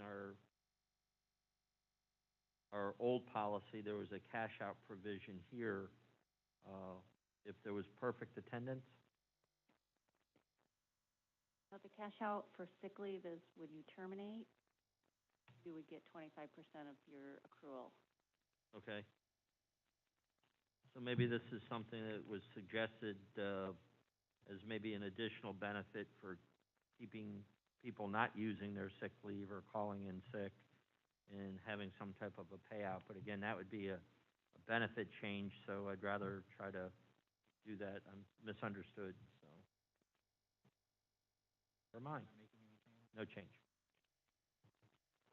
Although we don't have, sick time for part-timers as well. I mean, that's something I would think would be recommended, that part-timers should be able to earn some sort of sick time, because if they don't have if they have to call in sick, they don't get paid at all. Just my own opinion that I would like to see part-time employees earn some sort of sick time, whether it be half as much as a full-time person or not, but that's just my own opinion. What I'll do is, since you don't have it right now, I'll just take out the words part-time on page 48, and then I'll leave that to you and the manager, because you're probably gonna have to game through budgetarily, what would that impact look like, you know, and so we always add it back in.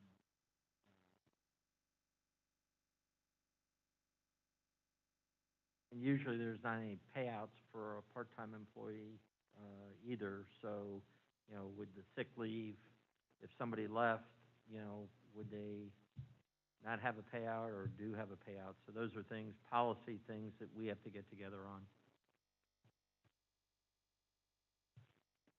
I just had a question, page 47,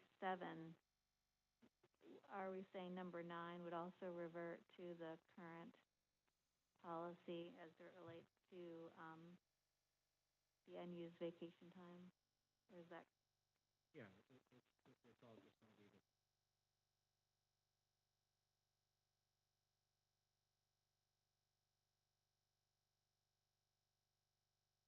And another note that I have dealing with the sick leave, we have a current provision that's in our older document. I just don't have the page in front of me, but it deals with donation of sick time for illnesses, and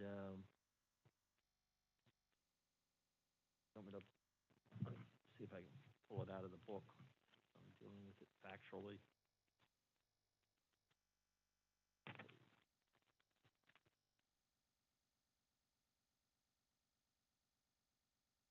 It's on page 38 of our current policy. 38? Okay. I wouldn't have found it. I was looking for it under sick leave. Okay. It's like good organization. Yes. This is entitled Donation of Sick or Annual Leave, and the policy is the City of Madeira Beach recognizes an employee subjected to a long-term, non-work-related catastrophic injury or illness may deplete all of their accrued sick or annual leave allowance, leaving employees without any form of continued compensation. So unfortunately, we've experienced employees that have had cancer and, you know, and other items, or, you know, even, you know, pregnancies and stuff where, you know, you can't really count on when you're gonna get pregnant or not. And so, you know, I think that's a good thing that we do, and it's donated by the employees themselves, so it doesn't have a financial impact on the city itself. So, depending on, you know, how they donate it, and those are done hour for hour or dollar for dollar. Hour for hour. So, doesn't matter what pay scale you're in. If you donate 8 hours of sick leave, it pretty much averages out depending on, you know, who it's going to. So, and I think that's done under my authority, right? I really like that. I've been in other communities that have done that, and it's been,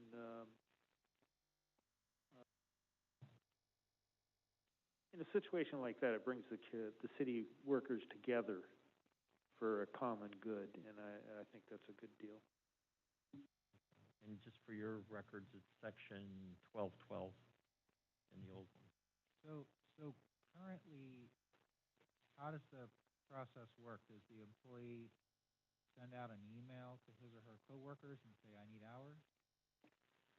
Really, we try to keep it discretionary, just mainly through HR and through the city manager. We would say, we have someone who needs some time. Do you have any you would like to donate? We don't really point out anybody so that anybody knows who it is or why. So you would put out an email to all saying somebody needs hours, you wanna donate? Yeah, I have a form that they could just fill out and get signed and approved by the city manager that they're offering to donate X number of hours.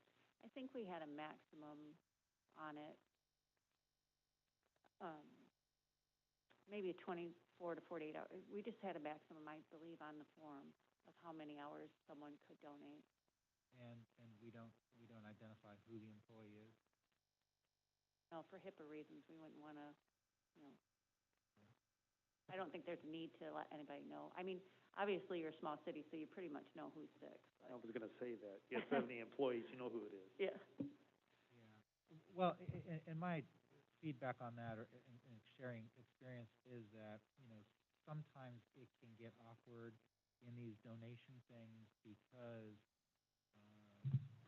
a quote-unquote top employee would get a donation, but then somebody who doesn't get donations, and a voluntary thing.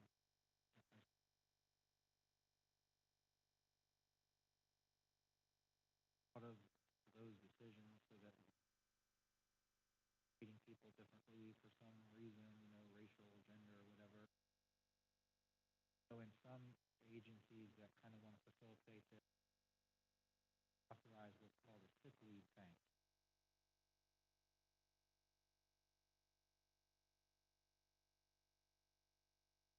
Like giving to United Way. I agree that some small percentage of my leave every year, or 2 hours every year, will go into city of employees that figures that out.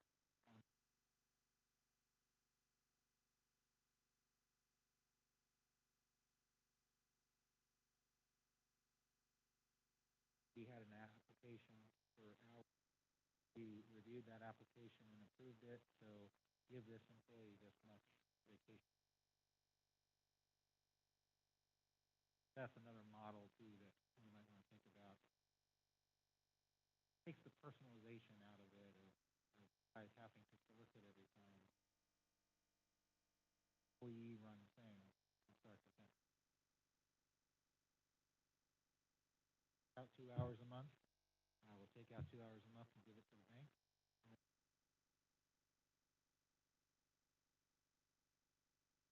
Susie Smith to get 20 hours.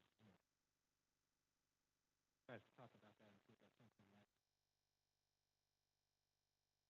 Well, going back to that, the people wouldn't know who it's going to, so there couldn't be any favoritism. Pardon me?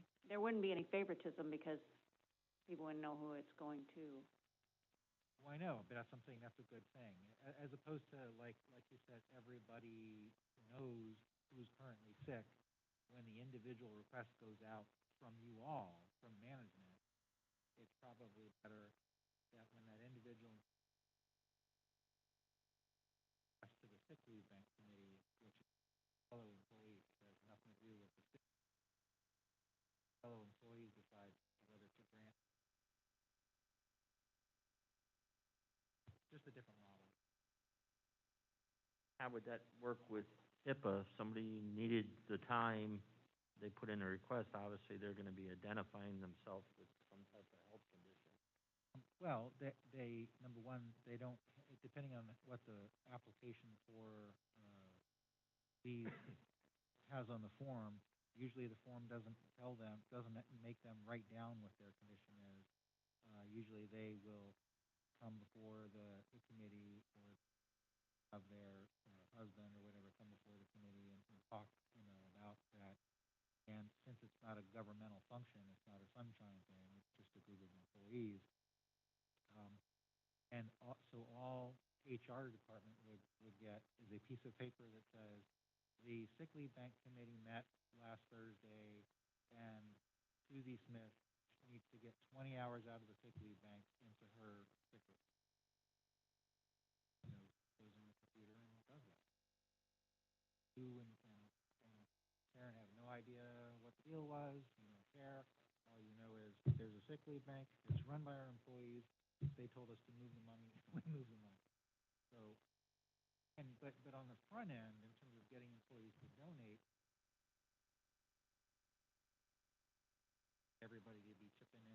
you know, it could be them, you know, and so it, so think about it, you know, we can talk offline, I can share some examples.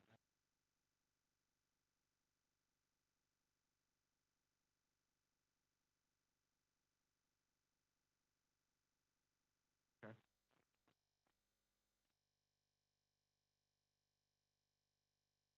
Great.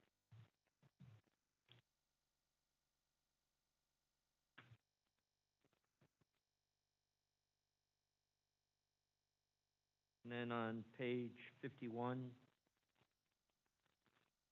which is the payment of unused sick leave.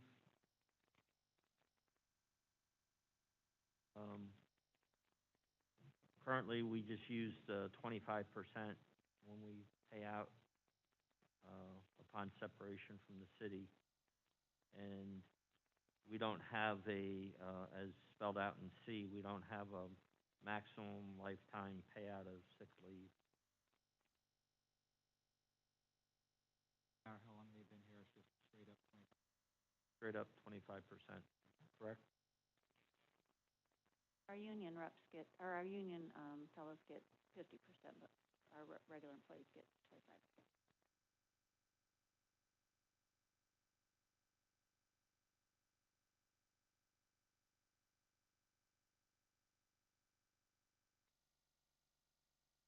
Then page 54 of 146 involves bereavement leave.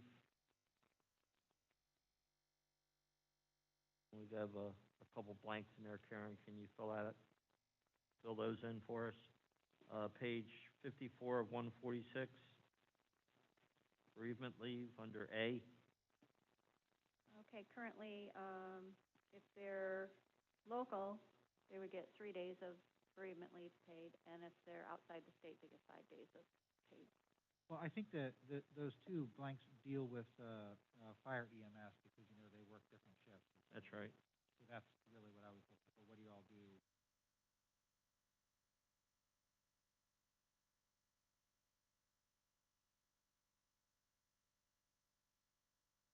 You have their contract with you? I'll have to get that for you. So we're gonna use status, There, our current policy, which, I'm sorry? we're gonna use our current policy language instead of the language that's here. Is Yes, that your recommendation? That's my recommendation.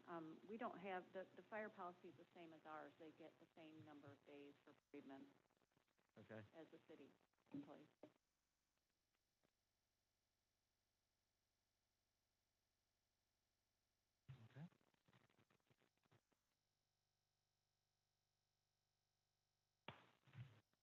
Okay, and I went to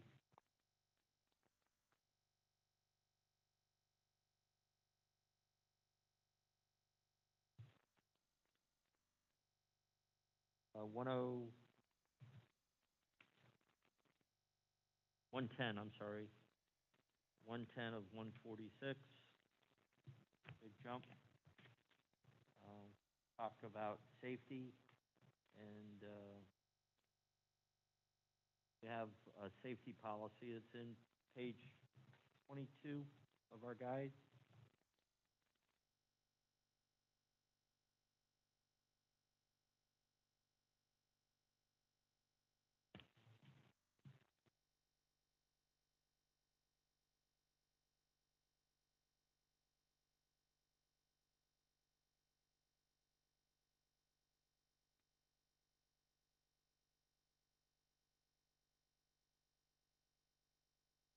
Really addresses more of the legal aspects under section 801. Talks about the workplace safety program.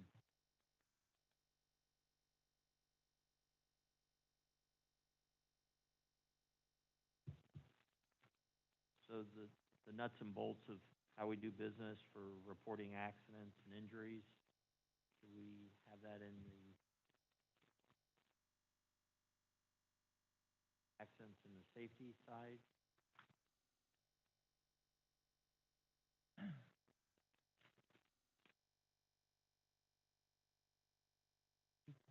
what that section is again? It's page 22, and section 801, 802, 803 is really the vehicle. That's, Yeah, okay, so here's one problem, is that the Occupational Safety Health Act doesn't apply to government. okay, And that's something that even some safety managers and risk managers who come to work for government don't realize. So I always try to get my clients to shy away from incorporating OSHA into anything because it doesn't apply. So but Okay. if we incorporate it into our policies, now it does because we Right. adopted it. So that's kind of why I don't reference OSHA. okay. But in vehicle accident, I thought that was covered in my draft under vehicles, but That could be. Maybe I missed it. City manager, what page are you on? Talking- We were looking at page 22 of the old rules, section 801, 802, and 803. yeah, so I deal with the accident reporting on page 139. 139, okay.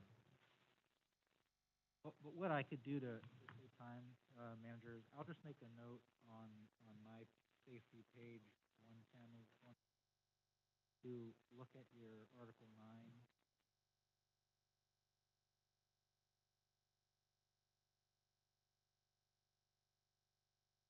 Over anything that's in, haven't covered other places. Okay.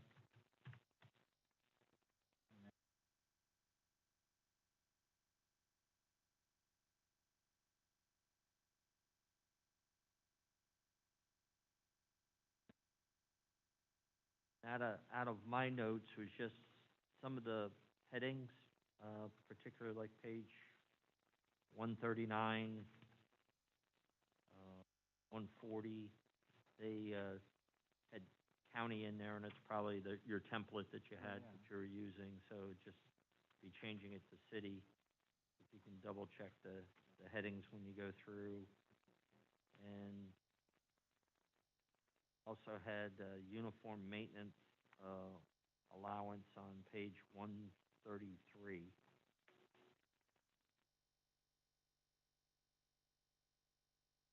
I don't think we have a maintenance policy in our current rules, personnel rules.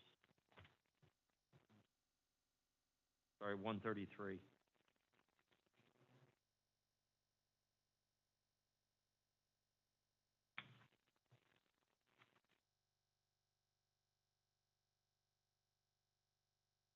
Two, yes. Do we have any rental of uniforms? So 3 would come out.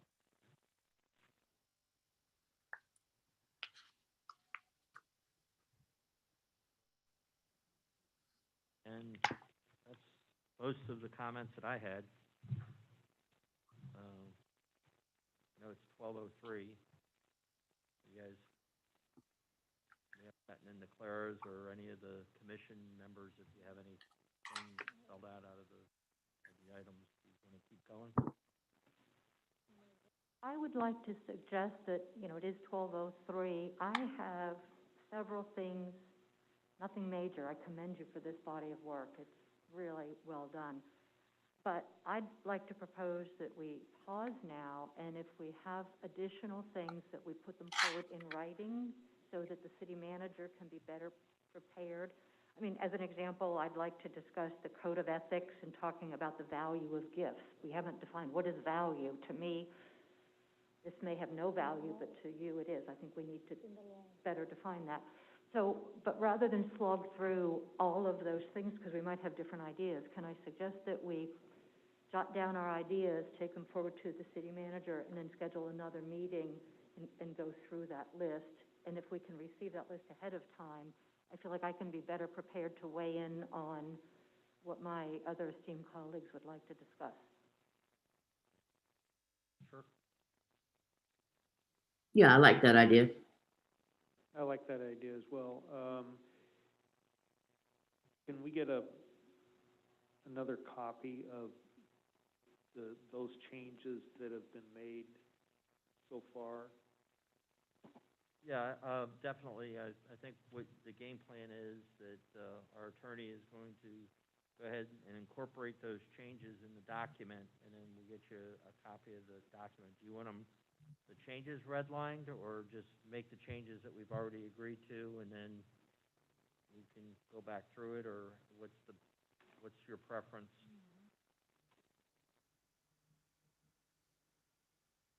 There was one of your changes I didn't agree with, so, Oh, okay. uh, Well, which That's one just is it? So when, well, I'm trying to find it now, but,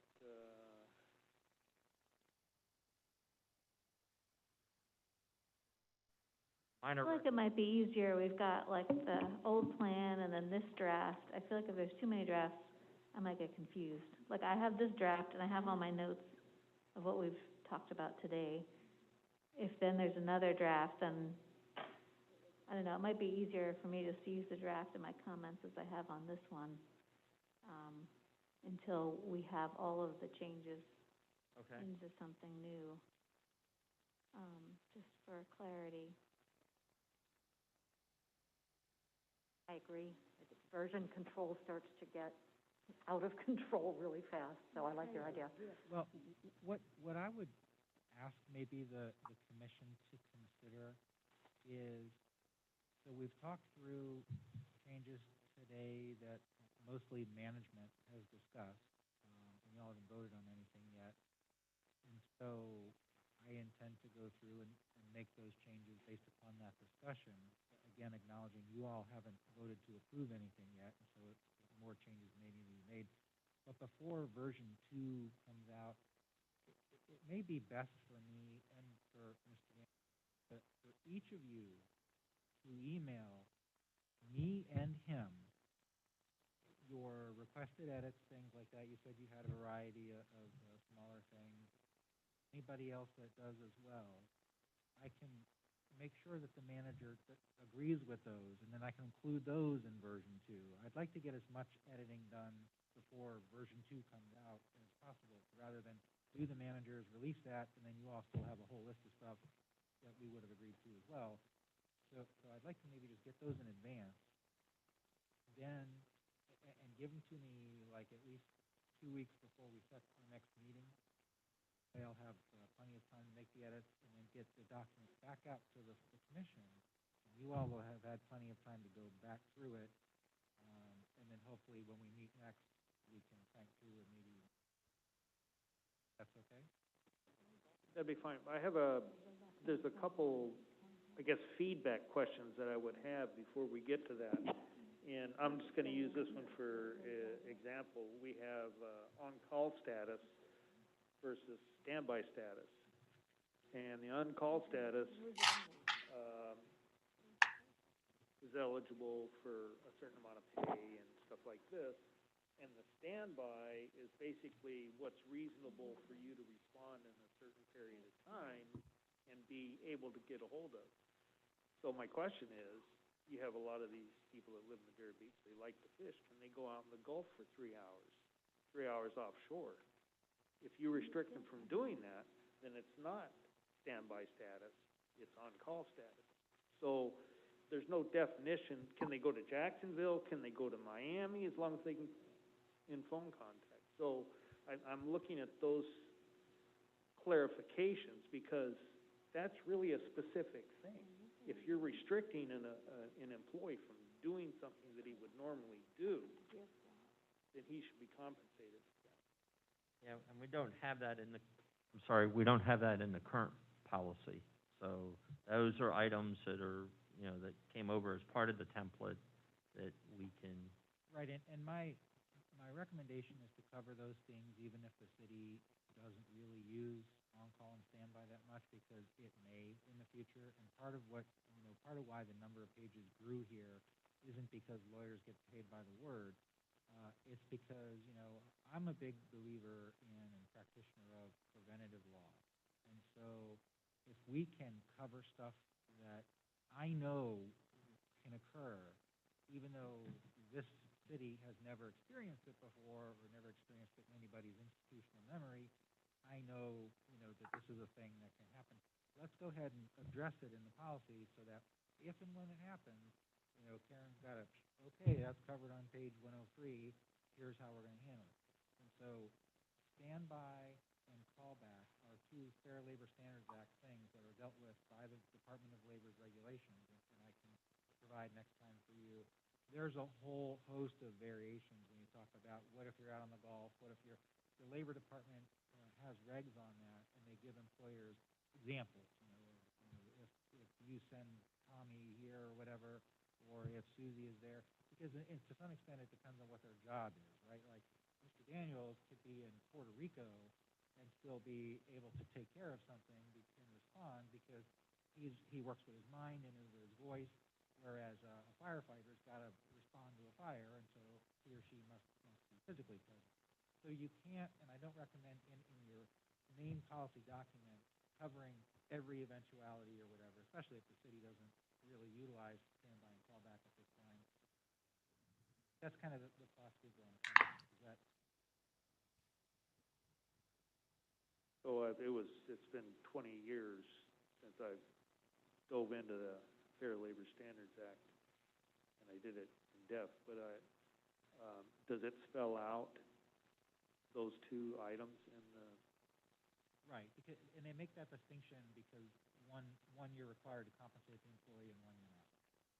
That's kind of why I also carry that policy, just so that management understands what those breaking points are in general sense. And I think if it actually utilize one or the other, or think about utilizing one or the other, that's where Mr. Daniels would pick up the phone and say, okay, we're looking at putting this computer person. Technology people are a lot of, because the mainframe goes down, and so you got to respond. Used to give people beepers, or those are the kind of things. And so I would kind of work on almost a job by job or case by case basis.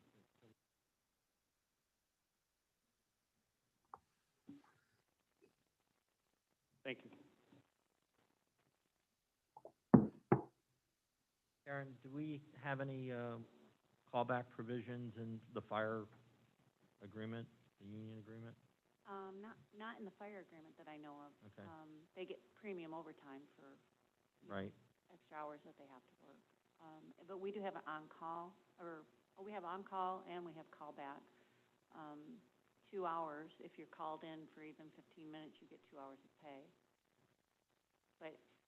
And then it would be overtime if it was over 40 hours that week, if it puts you over 40. Okay.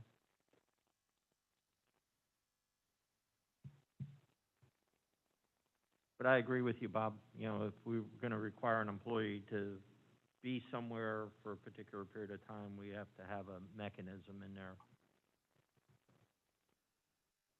I'm waiting for the thing that you disagree with me on. But if you come to it, we can talk about it. I mean, okay. Okay. Sounds good. So, to get your feedback on it, how long do you want to, do you want to give each other on the commission 2 weeks to get back? And then I can supply it to Rob, and then we can schedule a meeting 2 weeks from there, so we're basically looking like a month out. Is that something that's acceptable to y'all, or? I guess the issue is it acceptable to the city? How soon do we need to get, Well, it's like I said, we do have procedures in the works, but I think some of these that we've already talked about, like, the one that I really got feedback from my bosses was the emergency leave one. And I think if we have a way of compensating them by way of giving them time off, it's giving them something that doesn't have a financial impact, because we can schedule that, so we're not going to be having overtime. So that's really my plan if we had an emergency happen right now. say God forbid, we had a tornado or something, and we had people working in that normally wouldn't be working, for a week. But, maybe that's a bad example, but, I think their main thing is they didn't want to see that financial draw that we had under the old policy. And as I've explained, I think when it comes to interpreting the policy and what we're going to do if we had an emergency, I think that's still my call that we can do. And if somebody can come back later and complain that our policy didn't spell it out, then, we can deal with that. But I've made it quite clear to my staff and the employees that we're not going to be treating emergency leave, or emergency time as a paid situation. So they're well aware of that. But that's really about the only pressing issue that we have right now is just that issue that I'd like to get into writing, but I've already put it out as each situation occurs that we're not paying for emergency calls. You're not making extra. You'll be compensated by leave time. Do you think that, in light of that there's an amendment to the current document that we could vote on, that change would go into effect, or that recommendation would go into effect while we spend more time on a more comprehensive plan? I think that could create more issues than it solves. We're not in hurricane season yet, and I think it's vision that this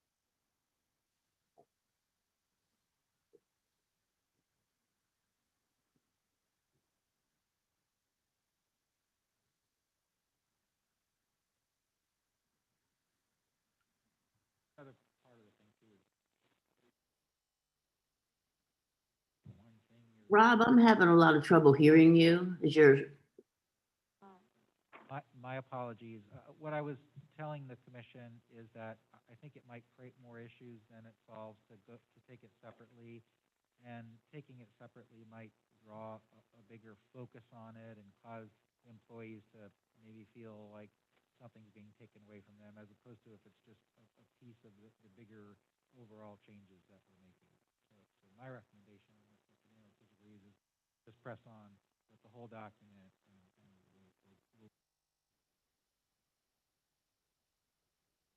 And getting back to your question, Bob, I think if we can come up with something next month that's substantial, and, I can give my report to the commission, I think they'll be happy that we're back together, obviously, with the vacancies and the holidays and everything, getting us to where we're at. So to clarify, you want our comments and questions within the next 2 weeks, so that after that, you, Clara, and Rob can get together and look at that and see if they're going to be addressed or incorporated or whatever the case may be, and if it's in concurrence with some of the other members of this board, that's what you're looking at then. So we want to say from 2 weeks from today, all your comments need to be in. If that's acceptable for you all, I think that's great. You're not paid employees of the city, so I know, but I really Wait, appreciate the. what? We're not paid? Oh, you didn't hear that, Linda? No, I've been keeping track of my hours. Okay. But, so, if that's acceptable to you all to do it with the 2 weeks, I don't want to dictate that to you. I'm just throwing it out there if that gives you enough time. And, if we're a little bit over, if, something happened and, you didn't get it in, that's fine. Just communicate with me and, and then as soon as I get it, we can do it and, and look at scheduling like a month out from today, look at our schedules and see, where we are time-wise, and maybe give a couple extra days in there just so we got it covered. Do you want us to send it to Megan so she can filter the ones that need to go, and then she'll give it to you? Yes. You got that right. I think that makes it a lot easier. Makes her job harder, but I do have one quick question before we leave, and I don't know if it's in the charter, but classification and pay plan, it's in 5A. And if you remember, well, it was during the previous city manager, they went out and got a consultant to determine all that information. Yes. I don't think this commission has any business saying what the pay plan should be or what the classification of positions are gonna be within the city. That's not our realm of responsibility. Correct. And I don't even know why that section is in there, basically. Because if that's gonna happen, the commission's gonna say, you know, we need to have a salary survey again. Do we need this position or this position? Do we need X amount of sanitary people? Do we need X amount of planning department personnel? That's not our decision to make. Correct. That's a management decision of the city. So I'm just wondering, is that in the charter? And when it's concurred by the city, that you come up with it, and when it's concurred in by the city manager, then it's presented to the board in the budget. I couldn't hear you, Clara. Sorry. It's under the personnel rules in the city charter, under Civil Service Commission, about the classification, the pay plan for all classified city positions, and it goes in the Does it say that they come up with it, or they? Well, I'll just read it. Personnel rules, the Civil Service Commission shall prepare personnel rules when concurred by the city manager. In other words, your recommendations, he has to agree to them before they go to the board. The rules shall be proposed to the Board of Commissioners, and the Board of Commissioners may by ordinance adopt them with or without amendment. These rules shall include, but are not limited to, the classification of all classified city positions based upon the duties, authority, and responsibility of each position, with adequate provisions for classification of any position wherever warranted by circumstances. Okay, hold on just 1 second. So it means the rules have to contain the fact that we do this and set up a classification. It doesn't mean the commission does it. It means that we have to do it and it's included in the rules. Right. My legal opinion is that charter language means that you all have to do what we're doing now. And if you look in particular, back at my draft, it begins on page 36 of 146. And it goes through what I believe your charter role is, which is a periodic, not annual, but a periodic, the manager gets this body together, talks about what the classification is and the pay plan is, maybe has a consultant deal with it. But these are the rules that are in place. And year on to year, you all aren't approving the annual budget, you aren't approving how many people get paid. That's between the commission and the manager to do. You are a broader, how should employees be treated? Are we using our resources in the right way? Those are the sort of things that you're us putting in these rules that provide him and the manager and the commission how they need to operate, how they do their job. So I think that charter language is beginning on page 36.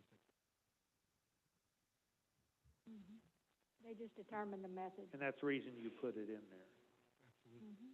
to cover it because it's the charter portion of it. The charter requires that you all be. Doesn't mean we have to do anything. It says you come up with a pay plan for all classified city positions and the methods of determining the merits and fitness candidates for appointment or promotions and so on. And then it gets into the personnel. And my legal advice is that you fulfill that duty by.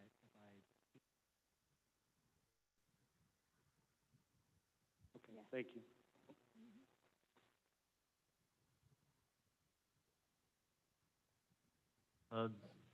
Well, we've got 4 of you on, and before we leave, is there any dates in February that we need to stay away from where you know that you might not be available or be out of town?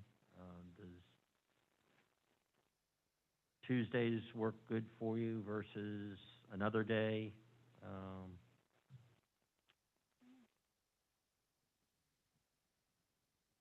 For me, Mondays work well. I'm honored to be part of our COVID vaccination plan at my hospital. I could probably get somebody to replace me, but every day but Monday, I'm committed at the hospital. Okay, so Mondays work better for you. Does anybody else have a problem with a Monday? The only Monday I have a On problem Mondays, with but- is,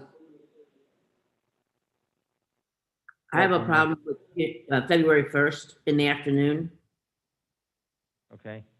It looks like we're gonna be leaning more probably towards the middle of the month to give us the 4 weeks that we need. I do teach on Mondays, but could do Monday afternoon. Okay, Monday afternoon after, After 1, okay. So if we did I don't have something my like 2 o'clock that would be fine. on a Monday afternoon? Don't you have, director meetings on Monday and a bunch of stuff scheduled the first day of the week? Tuesday mornings, we do the directors meeting. Oh, Did that so before this Tuesday, meeting. so Mondays are fairly open for, Yeah, we just have to check the calendar for the,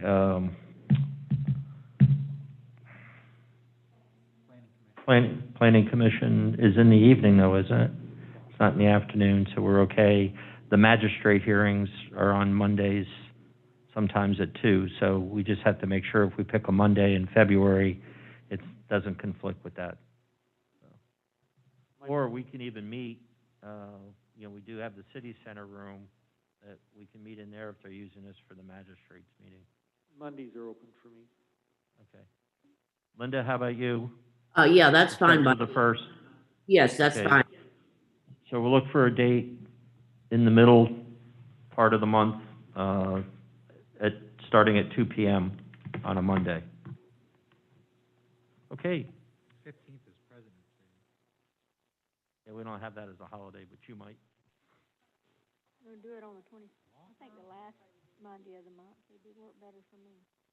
So, Mr. Chair, Commissioner, just before you adjourn, when you're sending your feedback, any question you have, any request you have, oversharing is better at this point than undersharing to get in, and maybe great. Again, we're not pushing you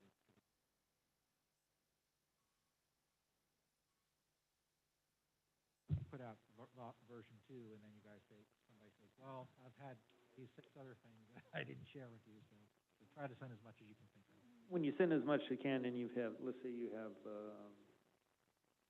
3 people in agreement and 2 people in agreement with the city manager, advises, will you put in 2 options, or are you only gonna put in the option that is,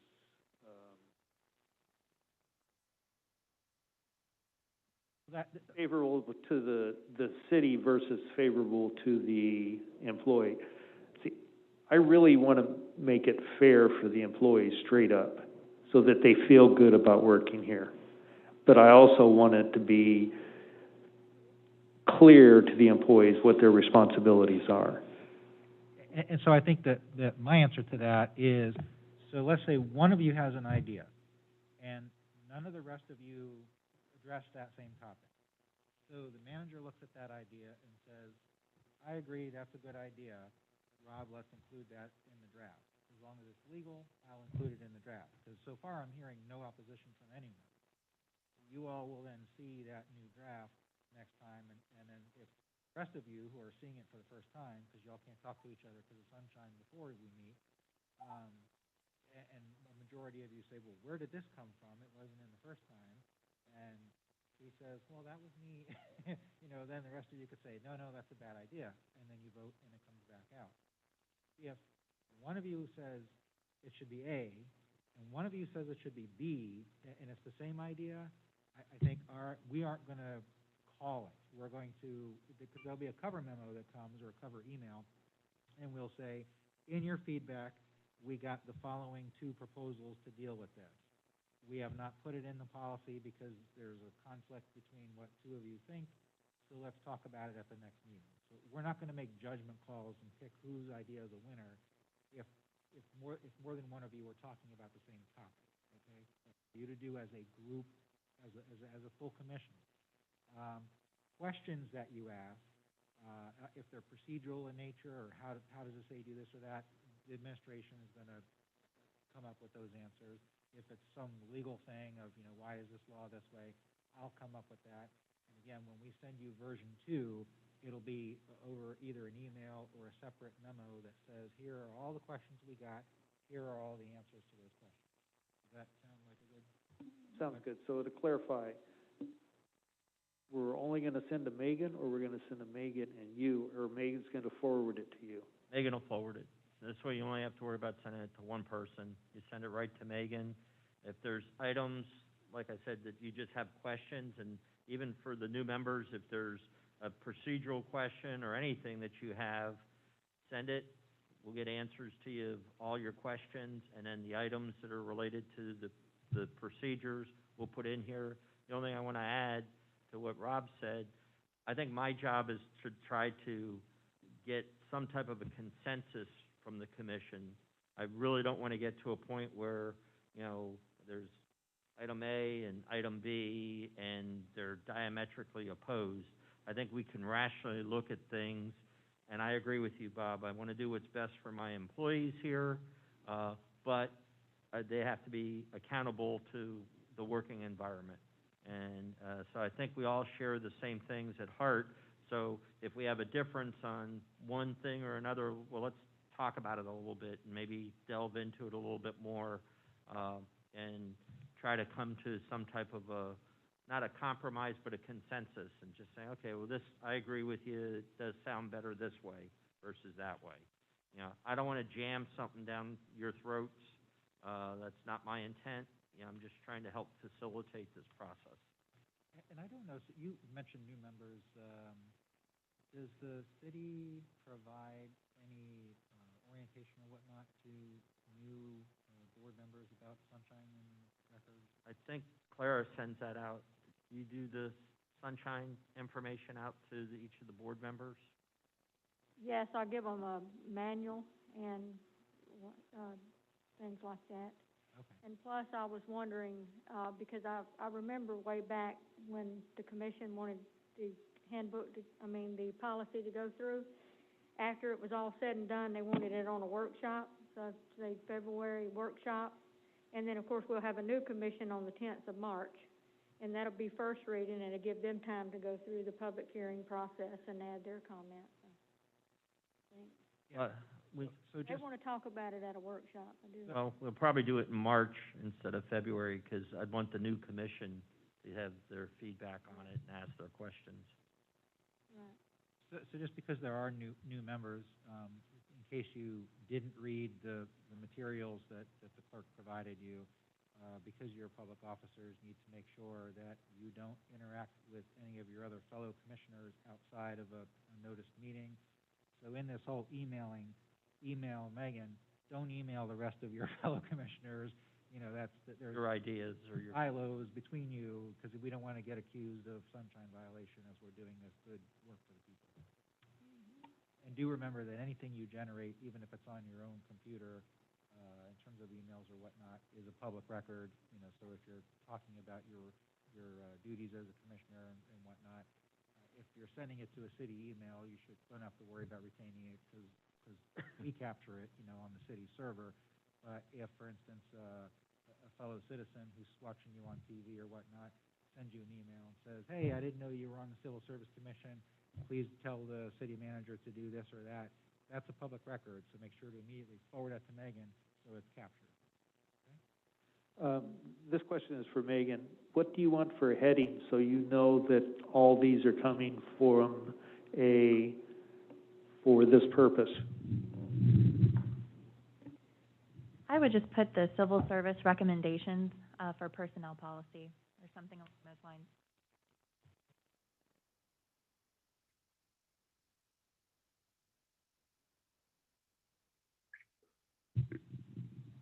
I'll tell you.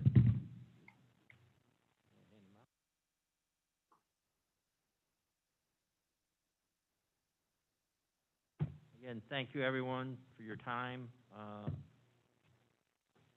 I really appreciate the feedback and the diligence that you all have demonstrated already in taking on this process, and try to make it as painless as we can as we go through.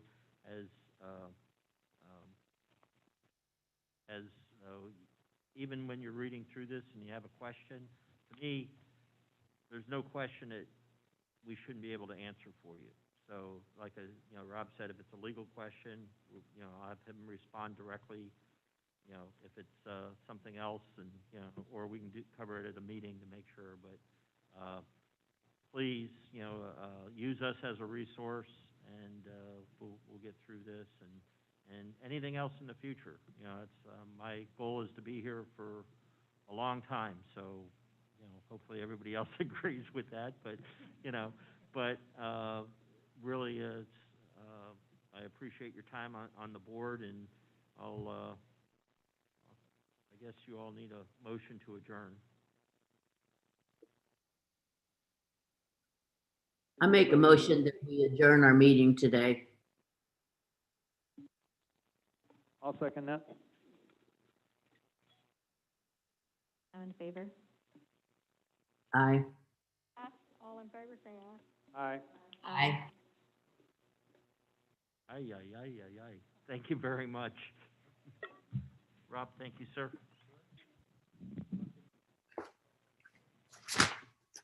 Thanks, everybody. See you next time.